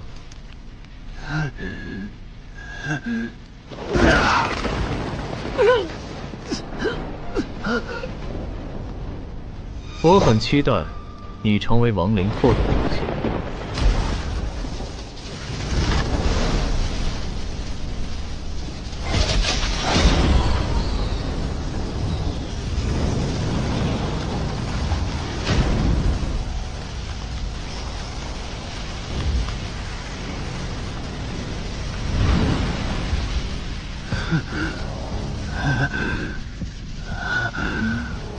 都赢了。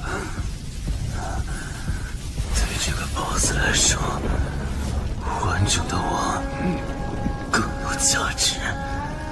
在他回来之前，只有死亡主宰的恩赐。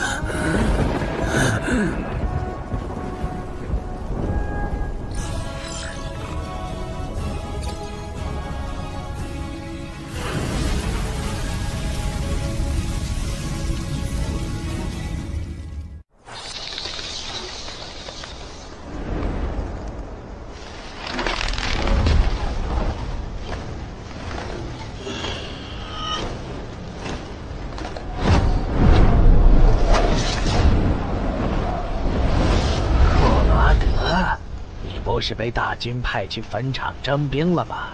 怎么回来了？切，白跑一趟！我还以为是谁激活了骸骨大军发出去的万念邀请函呢。我发现了一个有资格成为我同僚的新人，让他从零开始太浪费，我打算让大军把他变为预备役。同僚，坟场的冒险者最高才5级。这阶段的新人连合适的职业和称号都没确定，你就肯定他能跟咱一样成为传奇？他已经找到了合适他的职业和称号。这次真的太险了，如果不是那家伙主动走了，就算再给我一条命，我也完全没机会。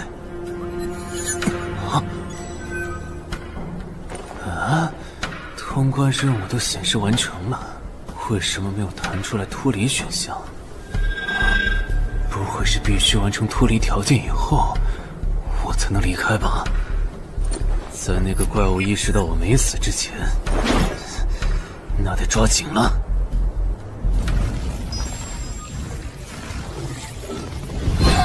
没有关闭，这个地下城的入口还没关闭。陈海先生还在战斗，他还活着。我去找尚科长。周德死在地下城里，他姐知道后一定会迁怒同期的幸存者。如果处理不当，尚科长，怎么了？慌张成这个样子？那个地下城入口没有关闭，结束的时间明明已经到了，但是他还在。怎么可能？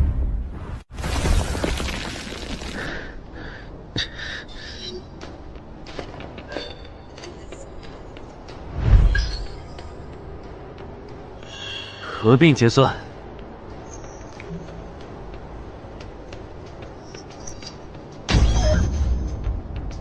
原来那个亡灵骑士叫库罗德呀。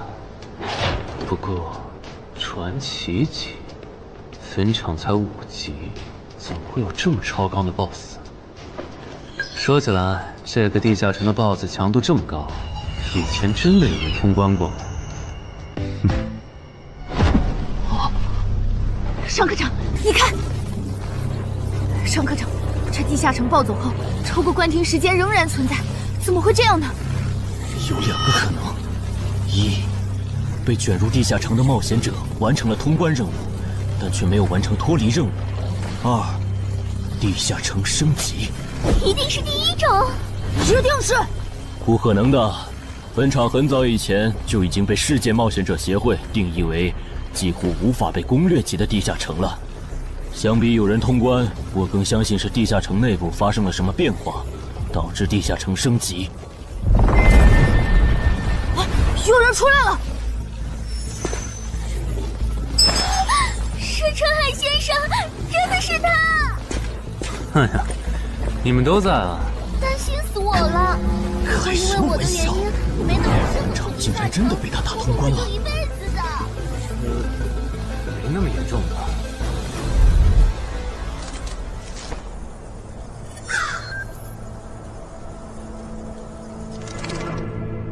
吴王，这是你驻守坟场以来第一次主动觐见吧，库罗德？你知不知道，就在刚刚，你成为了全球首个通关坟场的冒险者。首通？我？对，你要火了。坟场这个地下城虽然等级很低，但是在冒险者圈子里很有名气。你首通的经历应该会吸引到很多资本和散人工会的招揽，当然，也包括官方。啊，所以现在是招揽环节？是的，你在女妖之森和坟场的表现已经充分证明了你的潜力。像你这样的超级新人，整个冥省1年下来也不会超过10个。作为云霄市地下城负责人的我，当然不可能错过。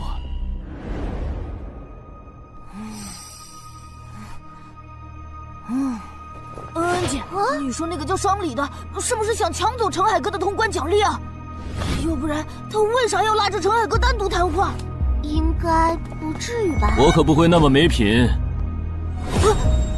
而且5级地下城的通关奖励，我根本看不上，好吗？哼，那可不好说。你不需要，不代表你家亲戚不想要。这死小鬼！啊，别乱说。我们在里面聊的久，是因为在谈加入冒险者协会以后的待遇问题。不是吧，陈海哥，你要当公务员？哈哈，感觉你好像对冒险者协会意见蛮大的。那倒没有，我就是觉得像陈海哥你这样强的人，完全可以像王自健那样自立门户，没必要受协会的规章制度束缚。王自健是谁？是不死冒险者里的男主。不会吧？你明明是个冒险者，竟然没看过这个吗？我是冒险者，和我看这书有什么必要联系吗？这个死小鬼！要不要告诉他们，这本书其实是我写的？你是陈汉？你真的是不死冒险者的作者陈汉？不会吧，不会吧，不会吧！如假包换，不信的话，我可以给你看我写到一半的《不死的冒险者2》的小说原稿。真的吗？啊，你怎么了？怎么感觉你受委屈了？陈海先生，你能不能不要加入冒险者协会？为什么？我以前听我哥和他朋友说过，那些加入官方的冒险者很多都后悔了。你哥有说是什么原因吗？没有，但我还记得他们谈话时的表情，非常的严肃，甚至还发生了激烈的争吵。这样吗？我会慎重考虑的，谢谢你为我考虑这么多。不，我才应该道谢。那个杀千刀的对我弟弟见死不救，你还把他放进来？少李，你是不是成了云霄市的负责人以后飘了，忘了自己是怎么上位的了？我没忘，我请他进协会不是为了护着他，他通关的地下城很特殊，过不了几天他就会被财团或大工会拉拢，好多事就不好办了。要是有潜力的成了官方冒险者，等他们跨过15级大关以后，到时候他们面临未知的危险，你是知道的。不行，那样太久了。他虽然有潜力，但不一定能突破15级变成传说。我要他下周就死。好吧，我知道了，那只能借刀杀人了。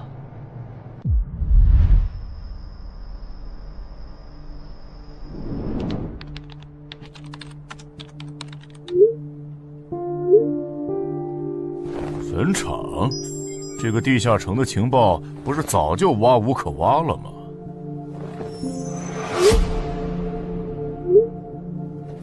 这样就可以了。你确定？5级地下城的首通奖励对普通人来说不算什么，但对6到10级的通缉犯来说那就不一样了。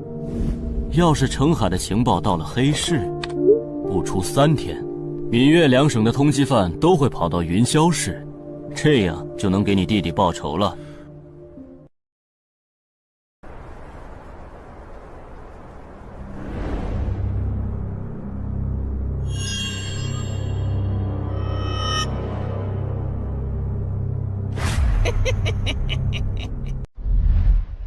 我的个人信息要3天后才能录入官方的冒险者系统吗？是的，我记得程先生你是东山人吧？要不我这边先给你安排一下暂住的酒店，这样你这几天就不用两边跑再折腾了。不用，刚好我要回东山办点事，那我3天后再来云霄。好的好的，那咱们3天后再联系。前提是3天后你还活着。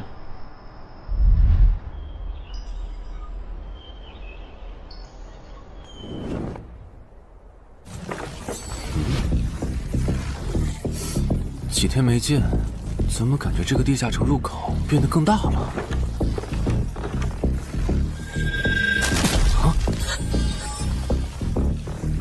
准入等级6级，也就是说，这个地下城的等级现在介于6到10级之间了。我现在是5级，按照之前的升级速度，只需要再打1个到2个5级地下城，就能升到6级了。上次翻论坛的时候，我记得东山这边好像有一个5级的地下城正在招募人手，我看看还在不在。好耶，还在。你好，请问你们的招募条件是？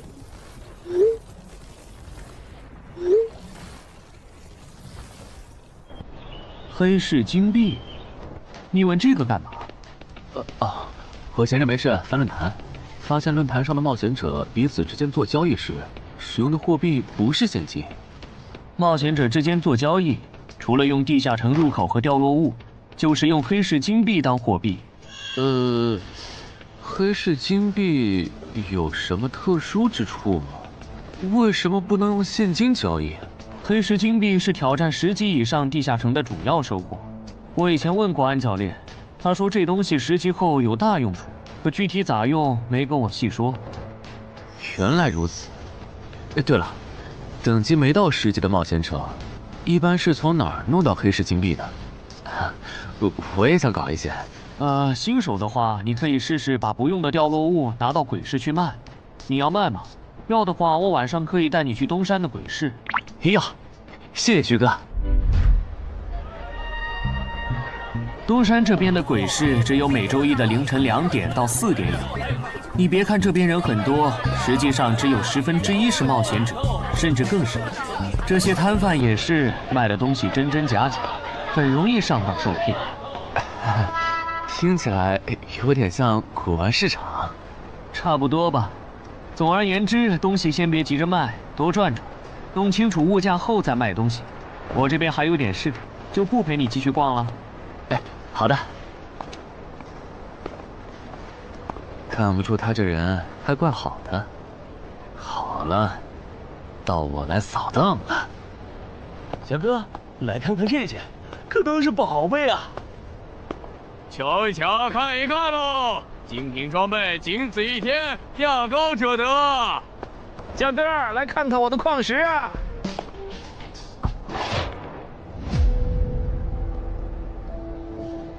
看他求购的内容，这个人想要攻略的地下城，该不会是女妖之僧吧？这位小哥，你有我要的东西吗？如果是对付女妖的话，口琴和长剑应该可以。哈，有啊。你打算以什么价格收？我得先看看货，货好，价格都好说。要看货，你得等我半个小时，我回家拿去。那你得快点，如果在这期间有别人卖我要的东西了，我可就不收了。哼，知道了。都在这里了。这个口琴确实可以吸引女妖，我可以给你6枚黑市金币。Nice。至于这把剑，这剑携带圣化属性，对邪恶生物伤害加2点，能够有效攻击女妖。哦，有点意思。爷爷，你这把剑我可以给你8枚黑市金币，咱们加个微信吧。之后我这边如果再有需要，交易起来也方便。好啊，加好了。慢走啊！赚大发了。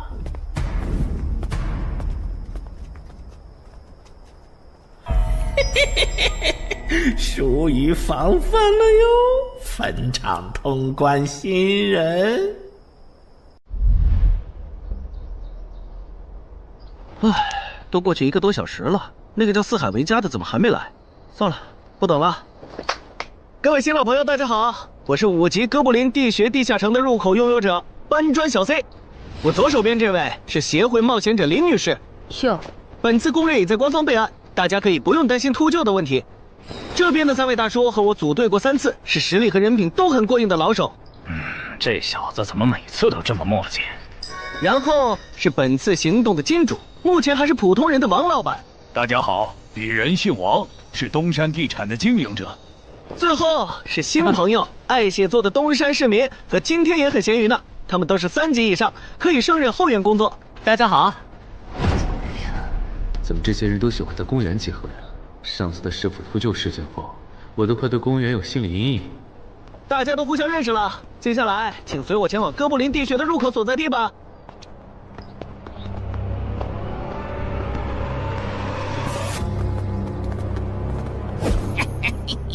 我就知道，他没用黑市金币购买装备，一定是用来换东山这边的低等级地下城的攻略门票了。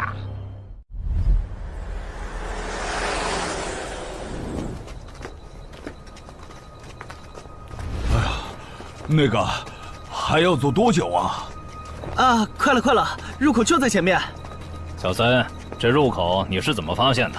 这也太偏了。不是我发现的，是本地的一位驴友发现，然后卖给我的。真的假的？这年头还有发现地下城入口以后自己不攻略，反而拿去换钱的傻子？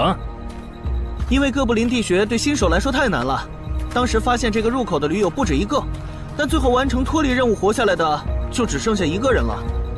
人家已经是冒险者了，这地下城在开放期又攻不下来，还不如卖了，换点能用的东西，剩下的钱分给死去同伴的家属，这选择挺合理的呀，不是吗？合理是合理，但我觉得事情应该没那么简单。喂，你这人真是的，咱们都合作好几次了，你还怀疑我？到了，形状、颜色、大小完全一致。没错，这个就是5级的地下城，风险评估过了，可以进。讨厌，这一下你放心了吧？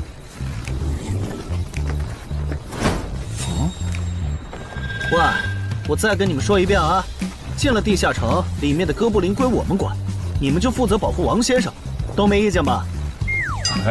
我这200斤肉就交给2位了。脱离任务呢？通关任务大家都一样，但如果我的脱离任务是狩猎哥布林，那我们会优先满足你的脱离任务，然后再考虑通关。这么容易就能拿到通关奖励，那我更没意见了。我也是。你们脱离任务是什么？杀死2只哥布林。哦，我的也是。看来咱们的任务类型都一样，只是数量上有差异。王老板，你放心，脱离任务是按冒险者等级来的，2到3级冒险者得进入地穴，4到5级冒险者要干掉一些哥布林。你是新手，只要找到哥布林地穴就行，很简单的。原来如此，怪不得我和他的任务不一样。哎，大家听我说，考虑到东山市民和咸鱼小姐的工作是保护王老板，所以等下遇到哥布林，优先让给他们完成脱离任务，没问题吧？没问题。那好，咱们出发。只用交手就行了，感觉也不难呐。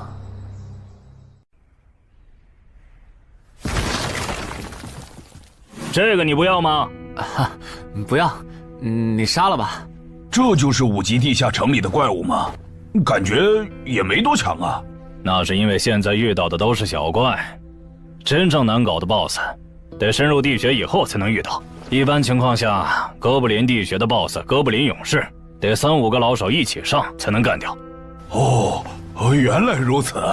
那如果这个地穴里有2只甚至更多的哥布林勇士，咱们能对付得了吗？那肯定是对付不了的。不过一个哥布林部落只会诞生1只哥布林勇士，目前全球就1对冒险者遇过双胞胎哥布林勇士，这种小概率事件，咱们肯定碰不上。哦，那我就放心了。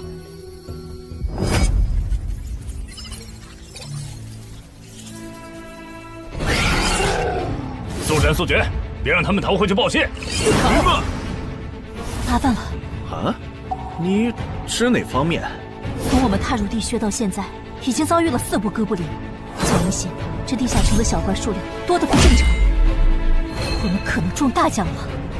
搞不明白你们这些富人究竟在想什么。你都这么有钱了，为什么还要成为冒险者？说来惭愧，鄙人成为冒险者主要是为了减肥。减肥？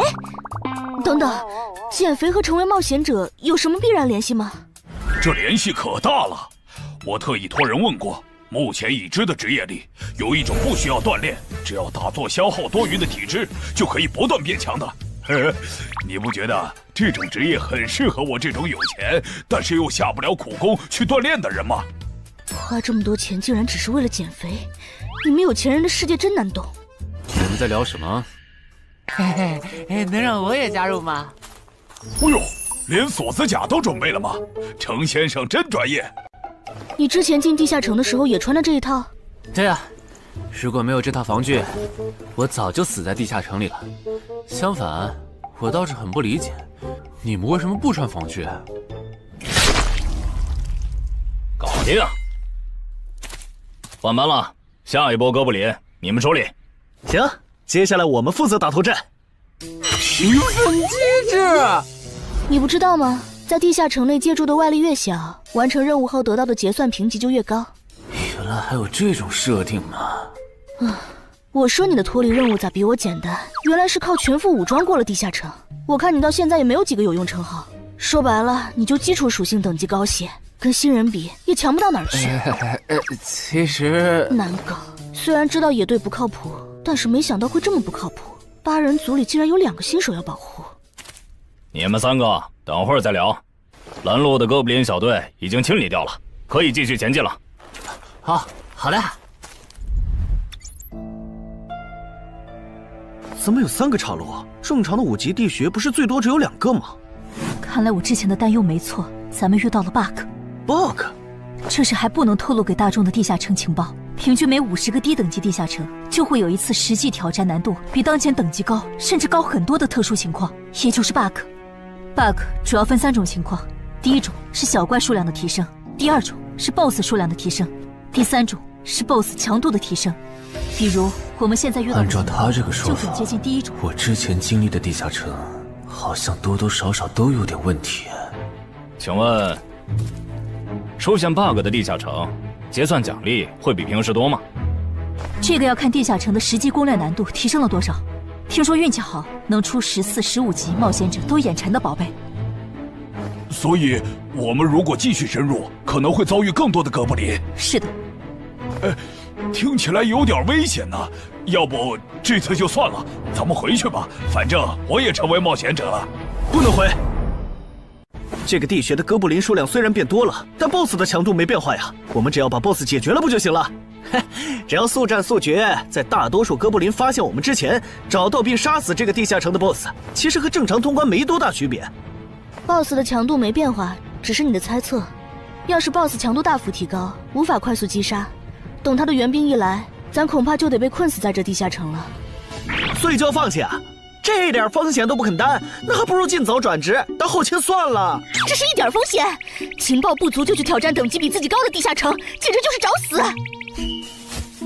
那个，要不这样好了，咱们举手表决，想要继续的留下，想退出的就原路返回。这主意行，2不耽误。来去自如，这你满意了吧？现在开始举手表决，要留下的举手。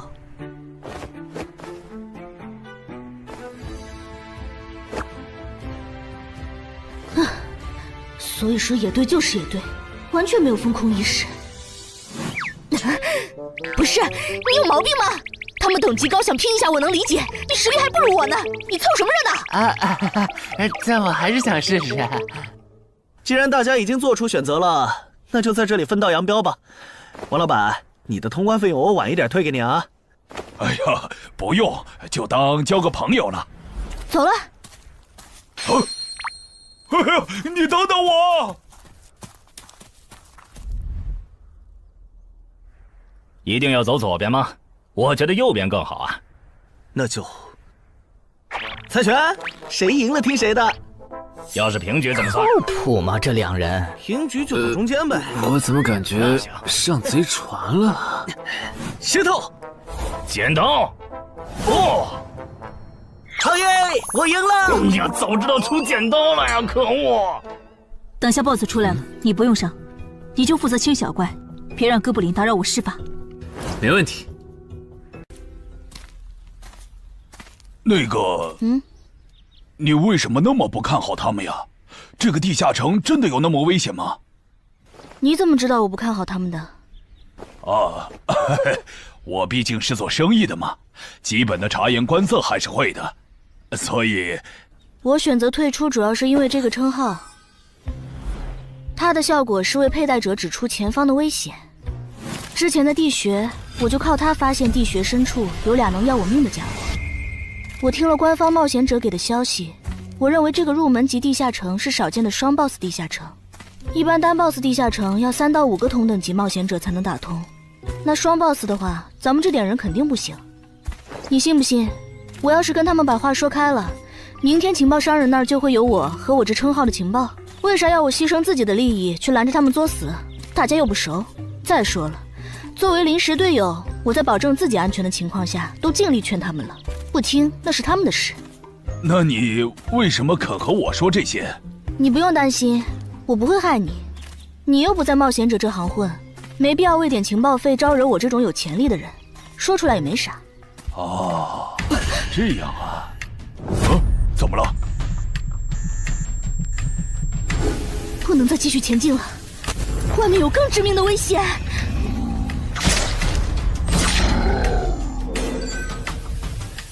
2级速能法术，烈焰爆！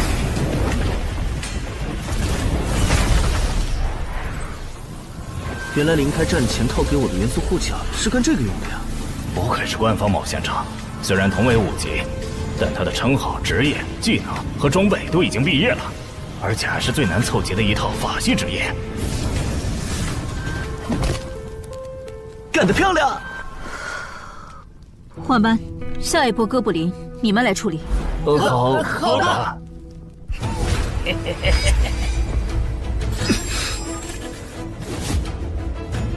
啊！你们看，那是不是 BOSS 啊？怎么感觉有点不太一样啊？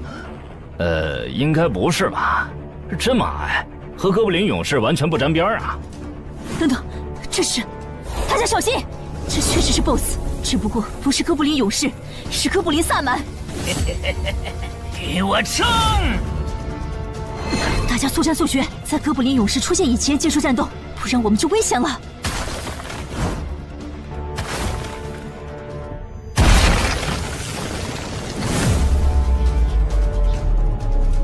开什么玩笑？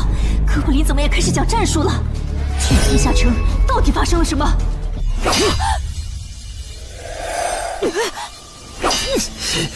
快走！我来会会这家伙。林那边好像遇到麻烦了，你们出个人去帮忙。你在开玩笑吗？这么多哥布林，我们哪抽得出人手？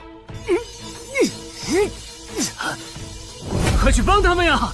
这边我一个人能行。可是，走啊！待在这儿，影响我发挥。我会尽快解决掉哥布林萨满，然后来帮你。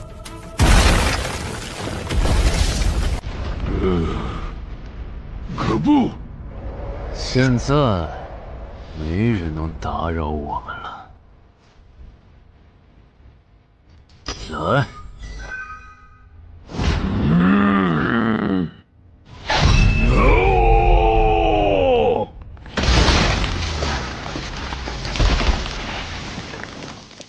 这个 BOSS 力量惊人，但太笨拙了。就算不用一步一杀，我应该也能躲过他的大部分攻击。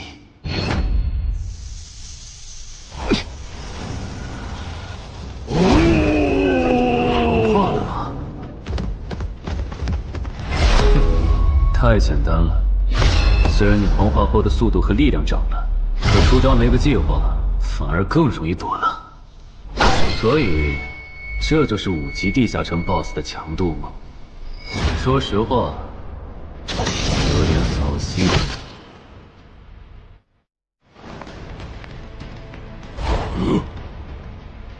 你这种程度，连当我的开胃前菜都不配。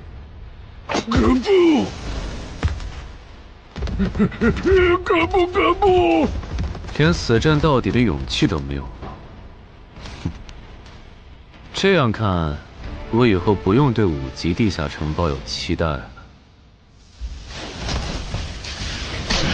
这个地下到底还有多少哥布林啊？再这样下去，我可顶不住了！再用一次那个火焰魔法！你以为我不想吗？这个哥布林萨满一直在用低级法术看让我施法。等一下，通关任务怎么完成了？我的也是。石头山市民解决掉了哥布林勇士，大家再撑一下，他等下应该会来支援我们。我看不见得，他既然已经完成了通关任务，就没有理由再回来冒险。那咱们也撤吧，反正通关任务已经完成了。不行，如果我们不能一鼓作气杀死哥布林萨满，那撤退的路上我们会被他们耗到死的。您说的对，现在还不能撤，大家顶住！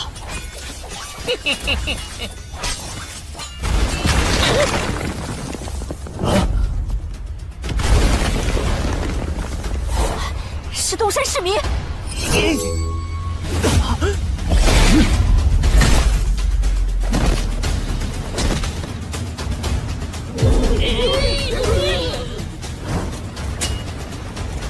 你从哪儿找来的大佬啊？双 BOSS 地下城就被他一个人打穿了？不是我找的。关于我的事情，麻烦大家帮忙保守秘密啊！明白。你这种有潜力的新人，容易被人盯上，等级没升上去前，确实不能太张扬。理解万岁。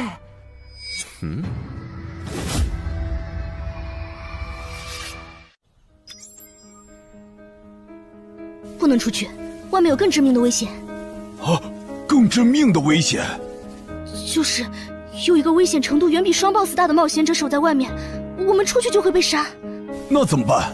回去找其他人，说服他们一起抱团冲出去。啊！你们竟然把2个 BOSS 都杀了！这俩可都是他一个人干掉的，我们都没出多少力。怎么是他？我之前明明用称号确认过，他威胁不到我。等等，你怎么知道这个地下城有2个 BOSS 的？难道你刚刚一直躲在我们身后偷看？那倒没有，在你们遇到 BOSS 以前，我们就已经走到出口了。之所以知道这个地下城里有2个 BOSS， 是因为我的这个称号，他能帮我找出前面对我有威胁的存在。我就是靠他才知道这地下城有2 BOSS 的。不是吧？你有这么好用的称号，你之前不提醒我们？我是没有直接提醒，但我有劝过你们不要继续深入地穴吧。那你为什么又折返回来？因为出口那边有一个比双 BOSS 更强、敌意更浓的高等级冒险者在堵门。外面有高等级冒险者在堵门，你确定？确定。先是地下城难度超标，再是高等级冒险者堵门，可疑的地方太多了。说，是不是你搞的鬼？不是我，不信咱们签单向契约确认。等等，堵门的高等级冒险者，不会是那个爽约没来的四海为家吧？那个，我想问一下，你的称号可以预知危险，那如果我对你流露出杀意，你能判断我和堵门的人谁更强吗？能。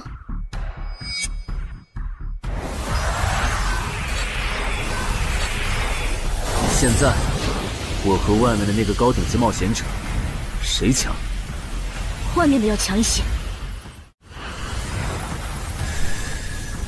明白了。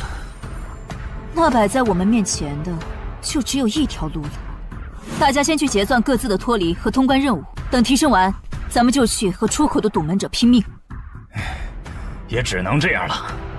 早知道买这个地下城会出这么多事，我当时就不该手贱。事已至此，后悔也没用了。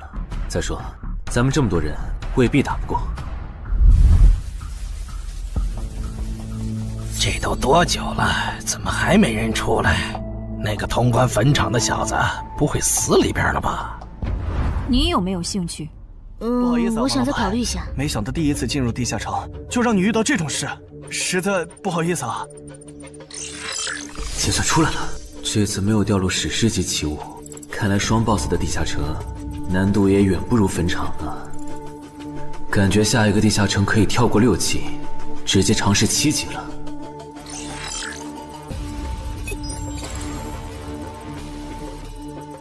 不算置死地而后生的话，能在一会的战斗中派上用场的，应该就只有扮猪吃老虎、奇迹生还者与传奇过招、自适应、暗行艺术和守护者。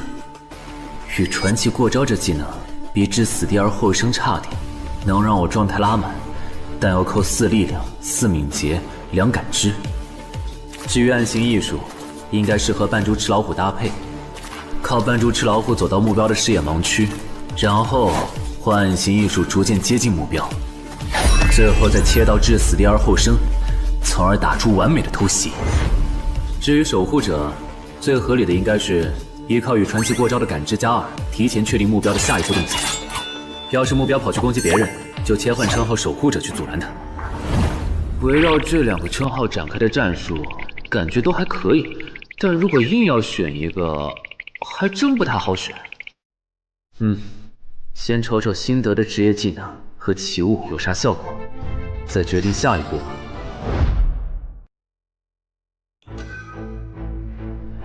这个向死而生不错呀，就凭它能够提升步伐和身体柔韧性这一点，搭配一步一杀的技能效果，我以后就可以在闪躲的同时攻击敌方要害了。好技能啊！还有这个假死技能，考虑到在现实世界，冒险者死后是不会产生掉落的，我完全可以利用这个技能装死，然后找机会偷袭反杀，兵不厌诈。只要那个堵门的不是脑子有毛病，非得跟尸体较劲，我就能狠狠地阴他一把。当然，这是万不得已的选择。要是可以的话，我肯定想光明正大的赢。哇，这次掉落的东西都很棒啊！骨笛、萨满旗帜和传承之书，以后去地下城就能有个哥布林跟班了。而且这个哥布林的密钥搭配上骨笛，运气好的话，能拉来一只哥布林勇士当打手。保险起见，我就不继续囤升级券了，先把战斗力拉到最高再说。我目前持有的奇物中，等级最高的就是这家伙了。把奇物升级券用在他身上，肯定是最优解。就这样，对传奇亡灵库罗德的头盔使用奇物升级券。只能升到史诗级。那算了，先用装备熔炼炉把这几个用不上的给熔炼了，看能出什么好东西，再决定奇物升级券用在哪儿。不是装备型的奇物不能熔炼吗？那我手里没用的装备，估计也熔不出啥好东西。没办法了，用奇物升级券提升被污染的名剑吧。使用奇物升级券。好酷的剑！头盔和武器确定了，那装备祈愿券就用在防具上吧，正好替换掉我买的锁子甲。厉害！这套铠甲穿起来比我之前用的锁子甲还轻便。东山市民，你那边完事了吗？差不多吧。你们整理完了吗？完事了，再给你们上一轮 buff，就可以出发了。你的装备好酷啊！这些都是你在这个地下那再等我一下，我招个怪物随从。啊！我别无视我呀！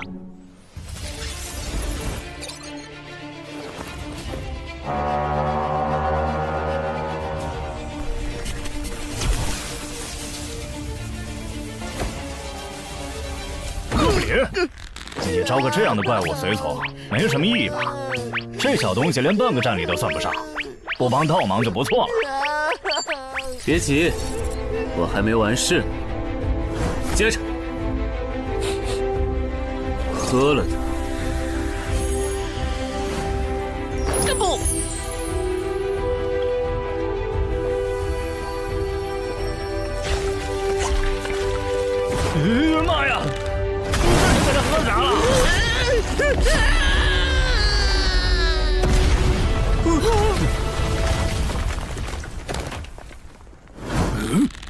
天哪，他变成 BOSS 了！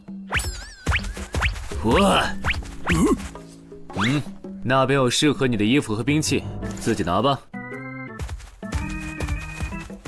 你的随从不会失控吧？毕竟是 BOSS 级别的哥布林。不知道，不过你可以让他用称号看看这只哥布林对我们有没有敌意。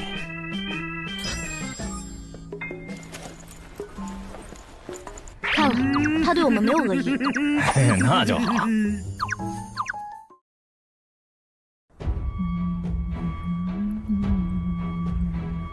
法师护甲以及属性强化，雄之坚韧。好厉害！体质竟然加强了2点。属性增益只有1个小时。法师护甲能给没穿护甲的地方加点防护，虽说比不上你身上这套的防护力，不过有总比没有强。我呢？好耶！你没事吧？没事，休息一会儿就好。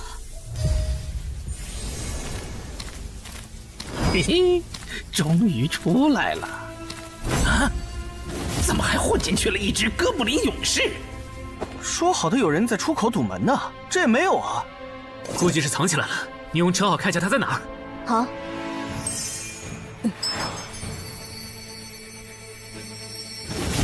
找到了，他躲在1点钟方向最粗的那棵树后面，大家小心，他在入口前面放了很多捕兽夹，注意别踩到了。捕兽夹？哪里有捕兽夹？有探查类的称号吗？真是够讨厌的。原来是他，这么一来就全明白了。女妖之森冈通关，他不去那儿的黑市买通关物资，却来东山碰运气，肯定有猫腻。知道我在东山的没几个人，团队领袖跟我签了保密协议，肯定不是他。那个戴眼镜的护士也不太可能，所以是商礼还是徐茂？这个人好像有点眼熟啊！等等，你是高成勇？对方很有名吗？何止有名，他可是明广一带最臭名昭著的通缉犯。别看他只有7级，死在他手上的冒险者，光是已确认的就有上百号人了。他不光是想抢别人的通关调度，还想刷出针对人类的称号，说不定现在已经刷出过量杀戮人类这个称号了。看来你很了解我吧？是协会的官方冒险者吗？果然，他已经刷出了那个称号。这样吧，我们做个交易，那小子留下，你带其他人走。这条件可以啊，要不咱们……别信他！协会的档案里，高成勇有放过目标然后再猎杀的记录。要是你们真的信了他的瞎话，等他干掉陈海，再用追踪手段把你们一个个找出来，你们连还手的机会都没有。没错，虽然他嘴上说放过我们，但对我们的恶意一直没有降低。他在说谎。连恶意也能侦测吗？这样好了，既然他的目标是我，那就由我和哥布林勇士主攻。你们看时机牵制，大家都是一根绳上的蚂蚱，这种时候就别心存侥幸了。当然，如果你们中有人实在怕死，那就赶紧滚，别拖我后腿。我们会做好辅助工作的。看不出来你人还挺好的，要是我绝对逼着他们一起上。打你，我们俩足够了。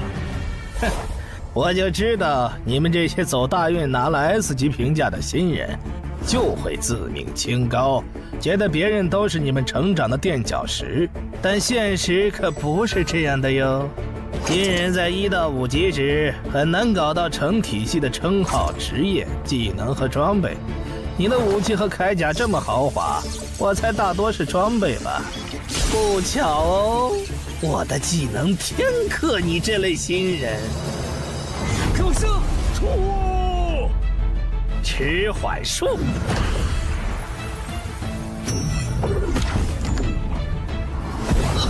速度变慢了。彻底慌，迟缓术。术可不只是速度变慢而已。遇到使用长镰这种冷门兵器的我，被上了迟缓术的我，也根本接不住你的招。你是这么想的吧？很遗憾，如果你就只有这点东西的话，那很不幸的告诉你，今天你踢到铁板了。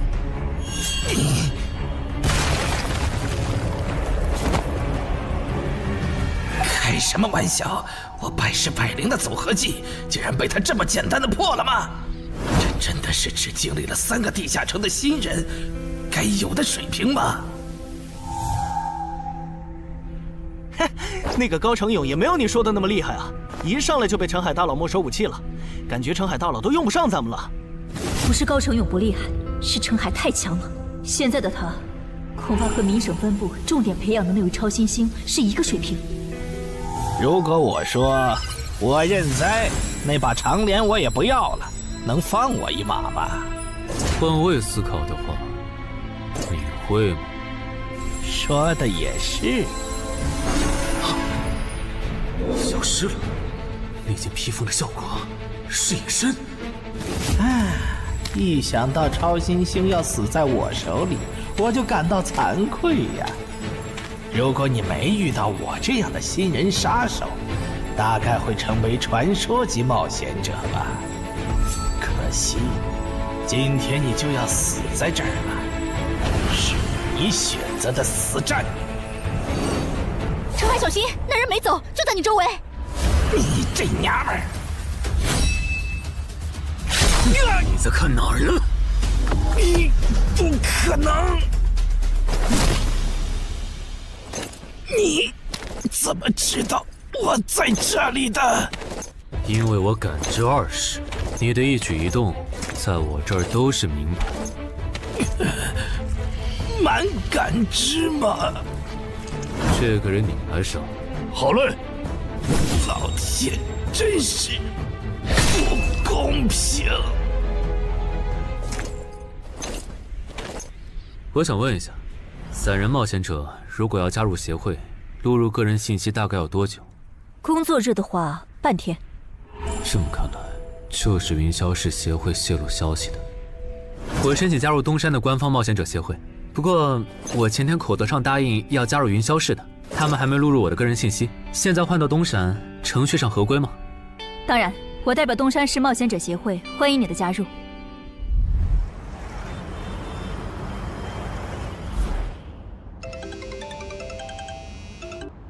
喂，我考虑了一下，还是决定不成为云霄市的官方冒险者了。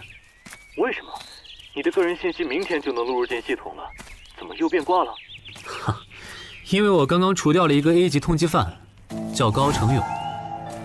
东山的冒险者协会知道后，邀请我成为本地的官方冒险者。这样嘛，也挺好，成为家乡的官方冒险者，做事会更方便一些。对，我也是这样想的。那我挂了。以后常联系。废物，都是废物！你那边说完了？说完了。哎，你怎么还没走？因为林姐也邀请我加入东山的冒险者协会了，等下要和你一起录入个人信息。这样啊？说实在的，你也被协会邀请加入，我都有点怀疑官方冒险者头衔的含金量了。我不就是在地下城的时候嘴了你几句吗？至于这么阴阳怪气吗？小心眼！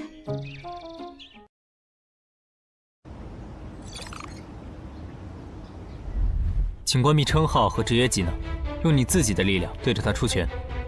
好。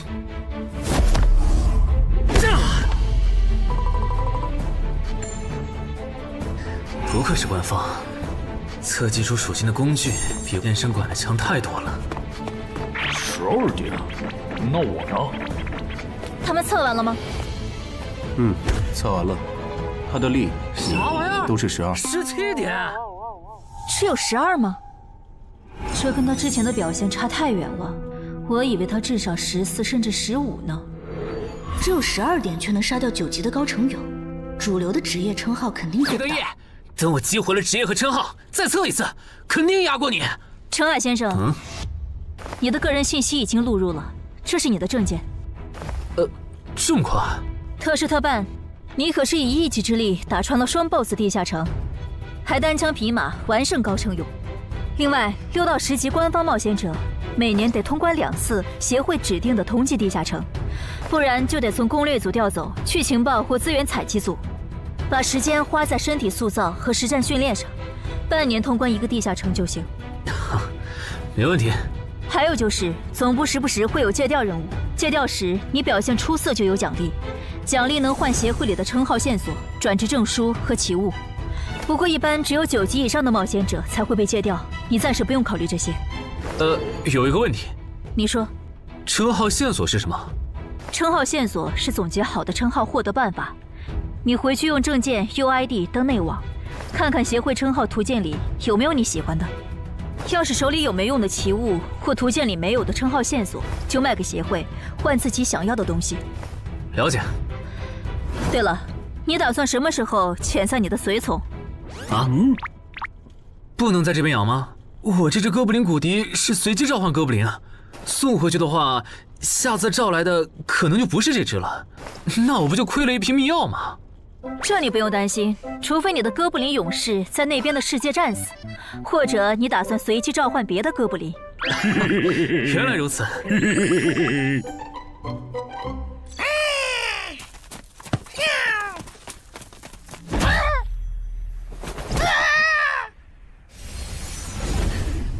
跟我来吧，我带你们去认识一下同事们。好。大佬好，我叫梁家坤，是东山这边的冒险者候补，目前的力、米分别是。哎，你别每次见到厉害点的冒险者都跟报菜名似的，把自己的力米数值甩出来啊，这样很得罪人的。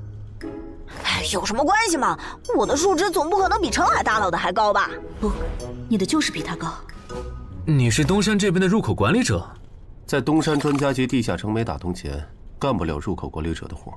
好，所以入口管理者另有其人是吧？那他没来是因为在攻略东山这边的专家级地下城？那倒没有，他没来是因为在处理昨天突然涌入东山的通缉犯。据说好像是因为东山市出现了坟场的通关者，那些人都是奔着他来的。这样吗？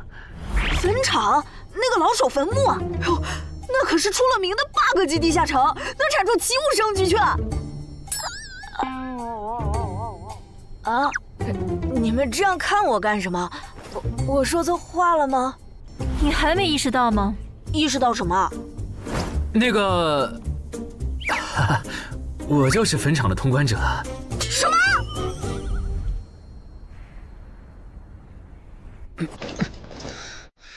虽然已经说好这段时间把精力用在属性提升和恶补地下城知识上，但家里这个入口，我还是想有始有终。一个人单刷的，我全力以赴的时候，大概相当于10级。完成脱离任务应该也没什么难度吧？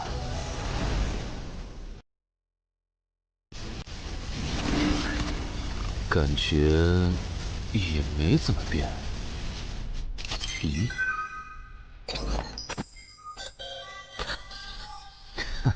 原来冒险者面板还能升级吗？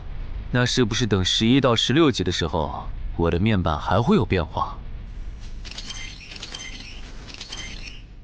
怎么感觉升到6级后的限制反而变多了？等升到11级，不会还来一些新的限制吧？就先这样，搞定。招弄完了，让我看看这次的脱离任务是什么。脱离任务从单选变成2选1了，这对不打算通关的冒险者来说倒是个好消息。不过，豺狼人，原来这片森林除了鱼人以外，还有别的怪物吗？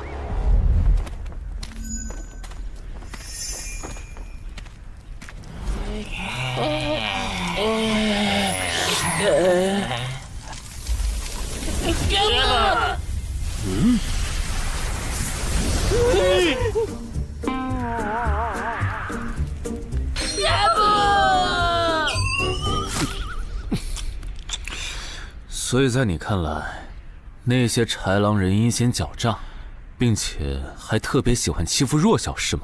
没错没错，就是这样。切，这不就一群森林恶霸吗？嘿嘿，答对了。那这一次就不做和豺狼人有关的轮换任务了，先找到潮汐鱼人的孵化池，然后试试能不能通关。好了，我要问的问完了，你可以回去了。什么？我不要。你不想回去？是的。好吧，你留下来也行。好耶好耶！但我先说好，这个地下城的挑战等级是7级，你悠着点。放心吧，我很强的。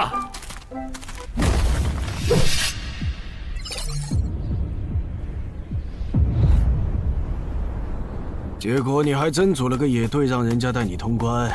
嘿，还是5级的地下城，你这胆子够大的。嘿嘿，其实还好啦，虽然中间出了一些意外，但也因祸得福，认识了2位很有潜力的冒险者。你这就是幸存者偏差。那些散人如果靠谱，我儿几就不会死在地下城里。我知道，所以我是确认有官方冒险者兜底以后，才决定下去的。说起来，前几天的新闻我看了，你儿子的死好像不是意外。怎么可能是意外？我儿子下去之前，我给他准备了2件保命的奇物，可他还是死了。那2个弱鸡入口拥有者却活着，开什么玩笑？可惜那2个杀千刀的没撑到我出手，就栽在别人手上了。不然，我一定要让他们后悔来到这世上。那这人也算间接为你儿子报仇了，咱得报答他呀。他叫什么名字？叫陈海。我这次来东山，就是要当面感谢他。陈海，你认识？我组的临时野队里也有一个姓陈的，可能就是他。什么？科长，都打起精神来！那些豺狼人斥候说不定就藏在附近的灌木丛里，你们这样懒散很危险的。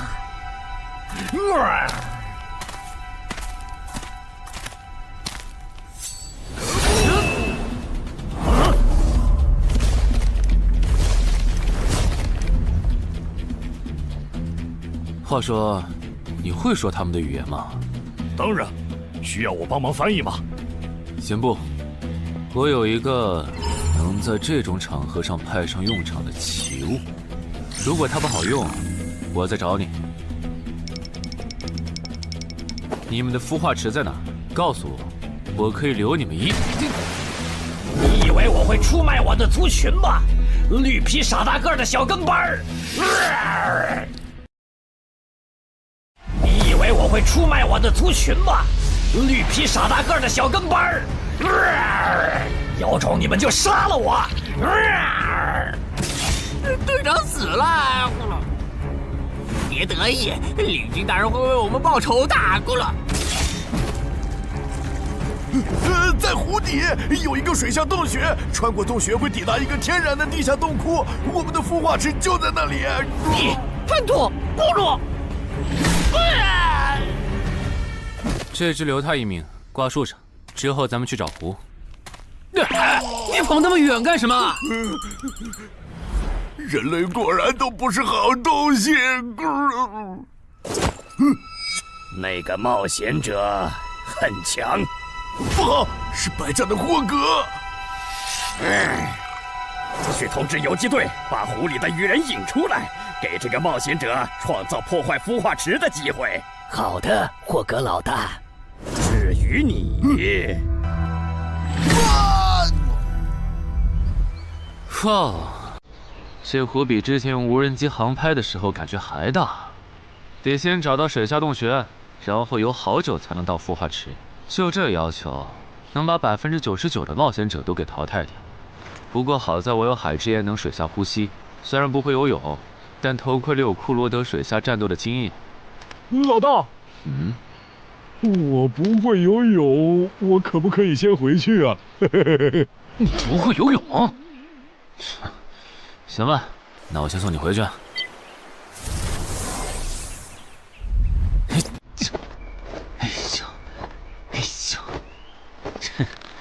好了，热身完毕，那出发了。果然，依靠海之岩和库罗德的头盔，就算是我这种旱鸭子，在水里畅游，那还不是小菜一碟？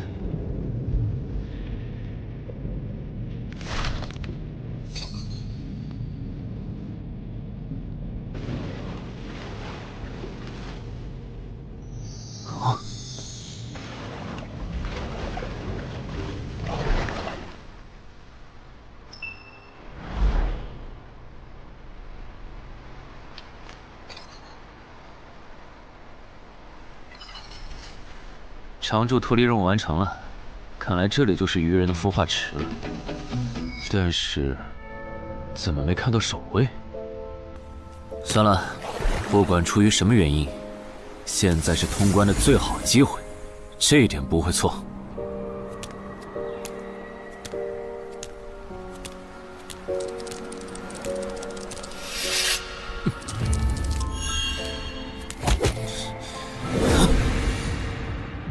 就一个咕噜，有点不够分呐，咕噜。都过去这么久了，竟然还有不知死活的笨蛋想要捣毁孵化池，咕噜。是啊，不过没想到的是，这次来的竟然不是豺狼人，而是人类啊，咕噜。原来守卫一直藏在上面吗？1对4，他们应该不会给我穿装备的时间，用至死地而后生，速战速决吧。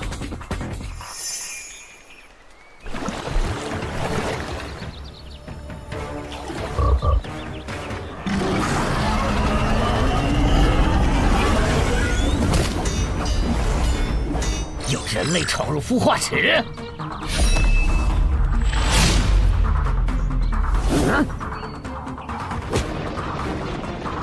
霍格老大，鱼人撤了，应该是湖里的鱼人哨兵发现那个人类冒险者了。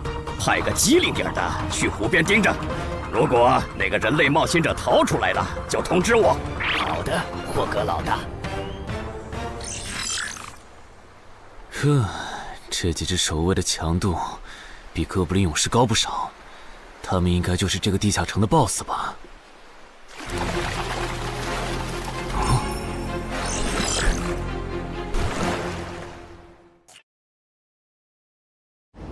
6到10级这个阶段的地下城 BOSS， 通常可以划分为团队增益型和个体高战型2类。前者实力一般，但可以为同种族个体提升综合实力。独狼面对这种类型的 BOSS， 几乎很难靠一己之力通关。每次上我的课，你不是翘课就是打哈欠，怎么？我的课有那么无聊吗？但你今天讲的内容之前不是讲过吗？你要是说点11级以后的常识，我说不定会认真听。你以为我喜欢讲这些？还不是因为你们这些莽夫 ！CJ 的超新星不自大，不单人去调高等级地下城，就不会被 BOSS 弄死，公司也不会把我临时叫过来跟你们突击补课了。什么？顺治死了？是啊，你这几天没上论坛吗？大家都吵翻天了，说他的死浪费了 CJ 对他的投资。哼，这我还真不知道，到底怎么回事？你快和我说说。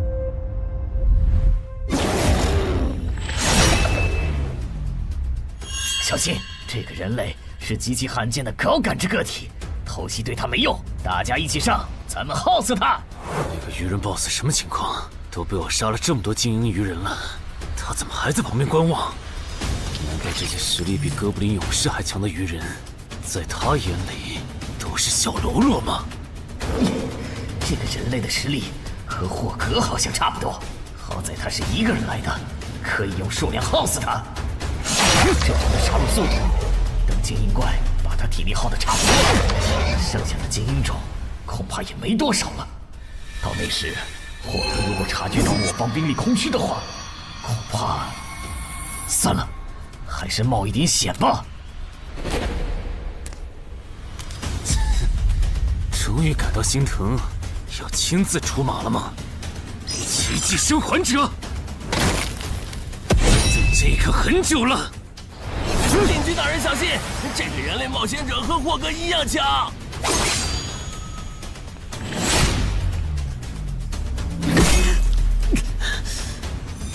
很好。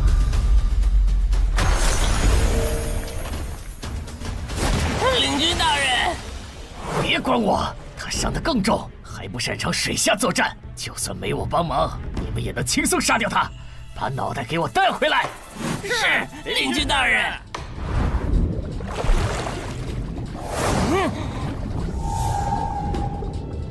那个人类不是重伤了吗？他咋能这么快逃到这儿，还迅速干掉鱼人哨兵的？他是被人潜到身后，然后一招毙命的。那个人类很擅长水下作战，所以领军大人的判断可能是错的。什么？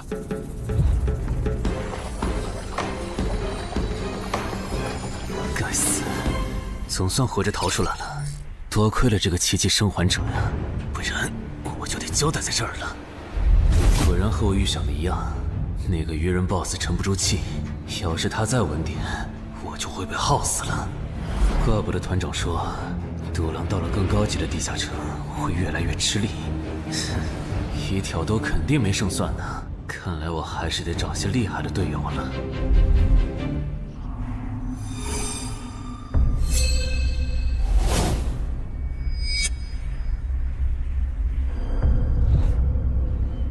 那个人类冒险者活着回来了，他现在是什么状态？我不敢靠得太近，怕被发现，但可以确定他伤得很重。嘿嘿，重伤的冒险者嘛。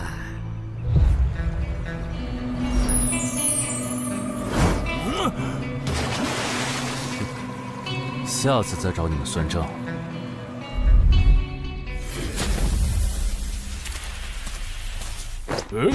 已经结束了。失败了，孵化池里的鱼人太多了，我一个人杀不完。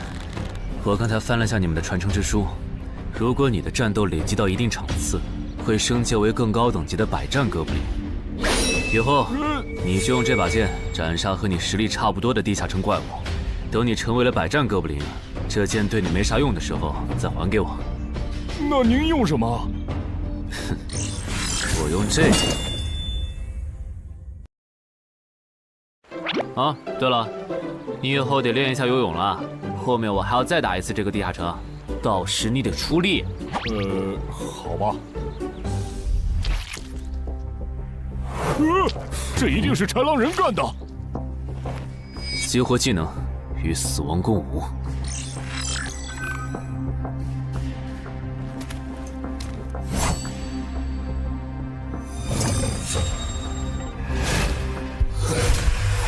用脚破绽，好快！切！豺狼人！还好，为了以防万一，把感知拉到20，不然刚才这只豺狼人就得手了。切！这个人类不是受重伤了吗？可他刚才的动作根本就不是重伤之人能做出来的。他不会是在钓鱼吧？他跑了。不一定是逃跑，也可能是在示弱，引诱我们过去。那咱们还追吗？如果追过去的话，感觉很可能会进了他们的包围圈。算了，不追了。等找到足够强的队友，做了充分的准备以后，咱们再回来和他算账。好的。哎，没想到6到10级的地下城的难度会比5级的高那么多。下次得提前掌握好情报再去通关，不然风险确实太大了。是任务结算呢。哼，说起来，这一次我虽然没有通关，但宰了那么多鱼人，怎么说也该有个 A 吧。水产过敏怎么了？不对，你怎么知道我水产过敏的？还有啊，我是人，你给我一袋动物口粮是什么意思啊？就算他吃不完，这会难吃。什么？他加入东山的冒险者协会了？你给我站住！你当初是怎么信誓旦旦的跟我说他死定了的？连高成勇都栽在他手上了，我能怎么办？听你这意思，我弟弟的仇你是不打算管了呗？哼，也是，你已经靠我爷爷成了云霄市入口管理人，上了岸的你哪能冒着被革职的风险对隔壁市的超新星下黑手呀？我真是看错你了，早知道爷爷当初留下来的资源就该用在周德身上。你干什么？转手我爷爷留下来的遗物啊！我弟弟死了你不帮忙，那我就把你想要的遗物给能给我报仇的外人了。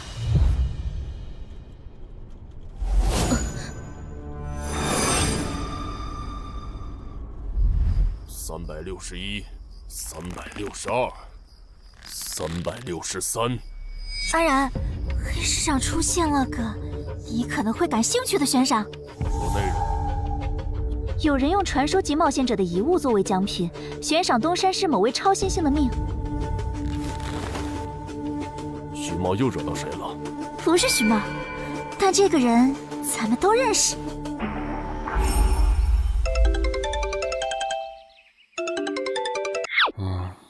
啊！陈海哥，你被人盯上了。我知道呀，这问题不是已经解决了吗？这次不一样，有人在网络黑市高价买你的命。哎呀，你别不当回事！发出这则悬赏的人出价很离谱。我哥说，如果不是你救过我，他说不定也要分一杯羹。具体怎么回事？你再详细说一下。就是我哥他们在网络黑市上看到，还真有你的悬赏。能查出来是谁发的吗？不用查，就从这则悬赏的报酬反推，发出者大概率是已故的传说级冒险者周建明的直系亲属。你怎么和他们结上仇的？他们为了你把遗物都掏出来了。不知道，我都没听过这个人啊。行吧，那我现在联系老大，让他说服对面撤掉这则悬赏。如果是误会的话，看能不能让老大组个局帮你澄清一下。好的，那拜托了。对了，这几天你就待在协会吧。传说级冒险者的遗物一定会吸引很多人铤而走险。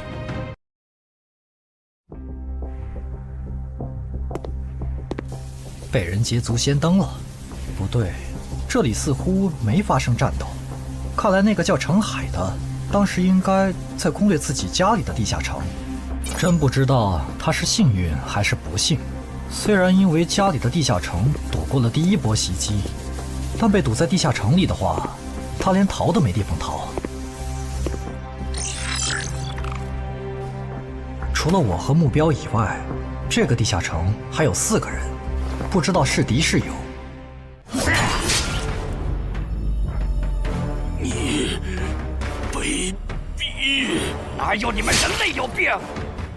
我不就派了个斥候守在出口吗？至于让你们杀过来吗？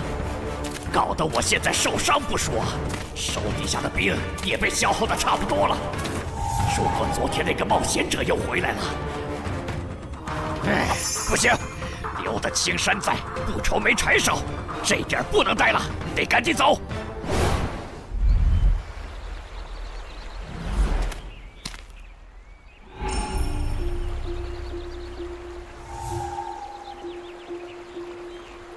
3个猎人，也就是说，目标那边顶多只有1个同伴吗？这么看的话，这个游戏变得更有意思了。安教练，你找我？对，程海被悬赏的事，你知道吧？知道。那正好，你给程海打个电话，如果他不知道自己被悬赏了，随便挑个6到10级地下城，邀请他和你一起打。剩下的不用我说，知道该怎么做吧。徐茂打过来的，肯定因为悬赏的事，不知道他是来提醒我的，还是来试探我的。哎呀，算了，还是不接了。反正家里地下城入口这次肯定是暴露了，要是之后问起来，我就说在攻略家里的地下城。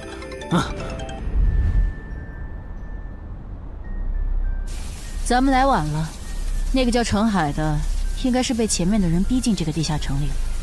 我们还进去吗？进。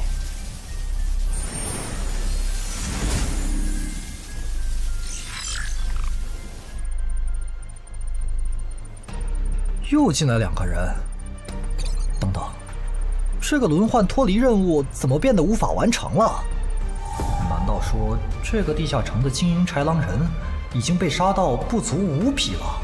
你好，那边的人让我问你，要不要一起开个会？那边的狂战士好像有事要跟咱们商量。也就是说，你和你的同伴是最先进入这个地下城的，程海不在这里。对。那我不明白了，你们没堵到人，为什么不离开，反而在这儿扎堆守着湖呢？因为我同伴的主职业是海兽祭司，他因为职业特性的原因，发现这个地下城刚刚诞生了一只英雄级鱼人，他想趁着对方还未成长起来，和他签订主仆契约。那你们呢？你们为什么不去做轮换脱离任务？因为我们进入地下城用无人机找程海的时候，只发现了守在湖边的他。等我们赶过来以后，他既不承认程海在湖里，又不肯交代他守在湖边不走的理由，那我们能怎么办？只能陪他在湖边耗喽。这不能怪我呀，我总不能说我的同伴下水了，但我不会游泳，只能在岸上等他吧。你这家伙！啊，我怎么了？先等一下，你们的事情我大概了解了，但这应该没有商量的必要吧？有必要。刚刚我的同伴死了。啊？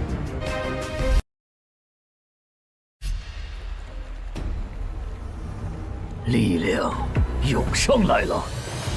这样的食物外面有很多吗？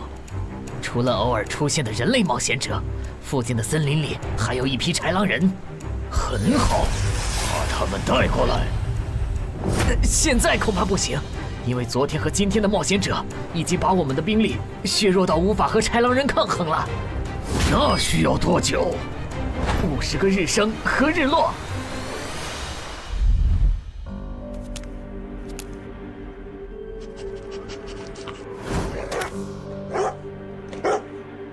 没想到独狼闪怒竟然死在了这个地下城。他不是一直这样忙吗？遇到克制自身的地下城，就会因为没有人帮他兜底而陨落。是这个道理，但这白痴为了断其他人的后路，单独猎杀豺狼人，结果把自己给玩死，是我没想到的。那我们之后怎么办？鱼人的孵化池大概率在水中，我们的职业和奇物都不适合在水下作战。完不成脱离任务的话，我们会被困在这个地下城的。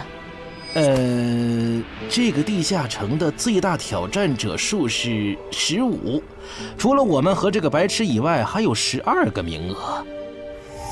只有其中有擅长水下作战或者能帮助我们完成脱离任务的，我们就能脱离。所以，回出口。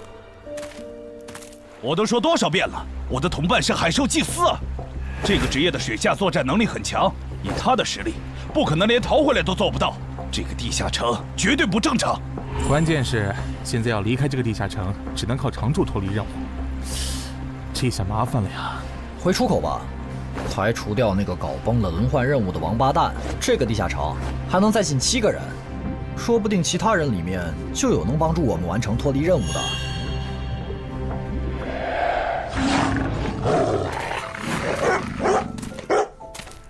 刺杀者王二，他不是去月省了吗？怎么会出现在这里？你们得手了？没，目标可能根本就没进来，咱们被耍了。可以啊，海哥，我还是第一次听说有6级冒险者的悬赏金能和史诗级奇物挂钩的。这又不是什么值得骄傲的事。而且，不管从哪个角度看，官方冒险者被公开悬赏这件事都太奇怪了吧？你这么一说，倒确实是。虽然冒险者适用的法律和普通人不太一样，但官方冒险者被公开悬赏这种事，我也是第一次见。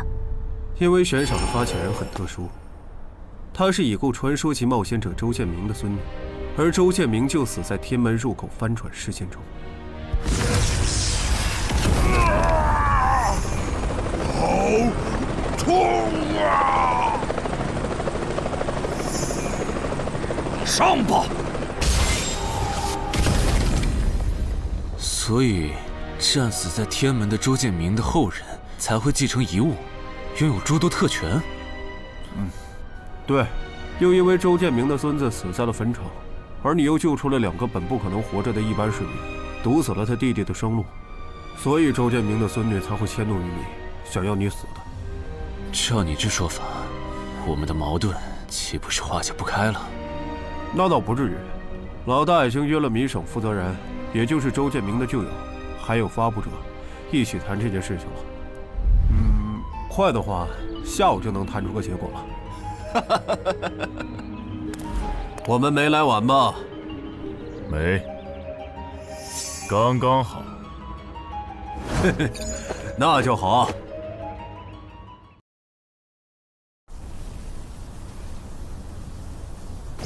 啥情况？怎么进不去？刚刚那个人还可以的，不会刚好到我就满员不让进了吧？我觉得我们现在得团结起来，一起完成任务。话说，你们找到程海了没？他根本不在里面。啥？程海不在这个地下城？脱离任务需要下水才能完成？对，本来轮换任务不用下水的，现在任务推进不了，只能等入口翻转以后再进去了。关键是这片森林里的物资，可能不够我们撑到入口翻转的那一天。那怎么办？有人的物品栏里带了足量的食物和水吗？我可以高价收。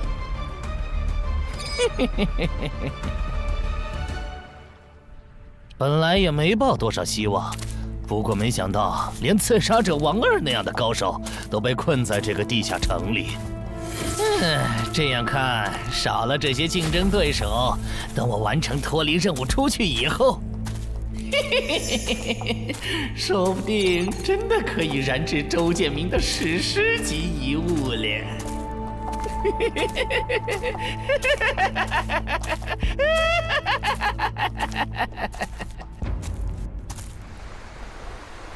什么？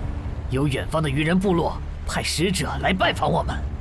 是的，对方自称是寇涛鱼人的大祭司。大祭司？吞噬者大人，要和他见一面吗？见，不过以防万一，把放出去的鱼人都叫回来吧。寇涛鱼人吗？呵呵，我还真挺想知道他是怎么找到我这里的。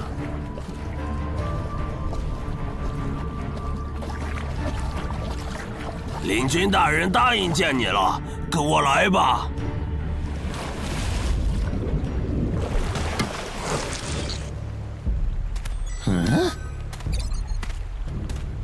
这就完成脱离任务了，真是得来全不费工夫。你在看什么？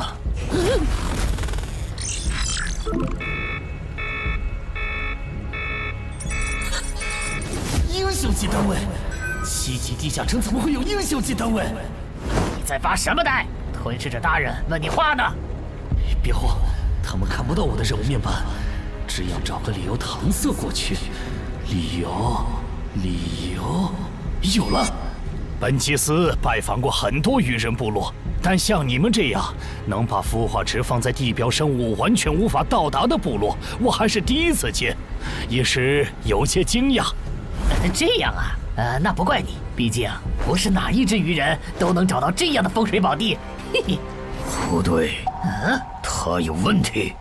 天赋不会说谎，打他出现在我视野里的那一刻开始，我的天赋就一直在提醒我，吃掉他，我还能再升一级。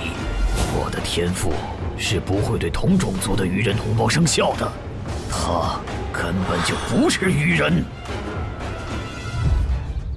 如果不是那个叫程海的圣母心泛滥，我弟弟才是最有可能完成脱离的人。官方冒险者应急预案操作手册第4条，被卷入生存类地下城翻转拉人事件，需优先帮助弱势群体完成脱离任务。嘿，程海的操作完全合规，不是他的问题。但他那个时候还不是官方冒险者。周畅，你先别说话，我就问一个问题。您说，如果一切顺利，你觉得程海能成长到哪个程度？优秀的中间，独当一面的地区负责人，还是传说？以散人冒险者开局，1个月到6级，还单杀了新兴猎手高成勇。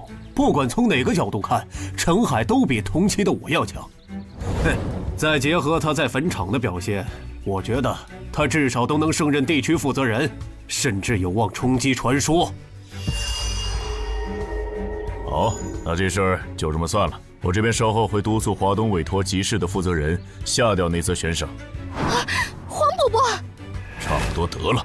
我之前看在建明哥的面子上，一直纵容你和你弟弟，但再怎么照顾也是有限度的。我们这一边的传说种子，可不能因为你的一己私怨而夭折。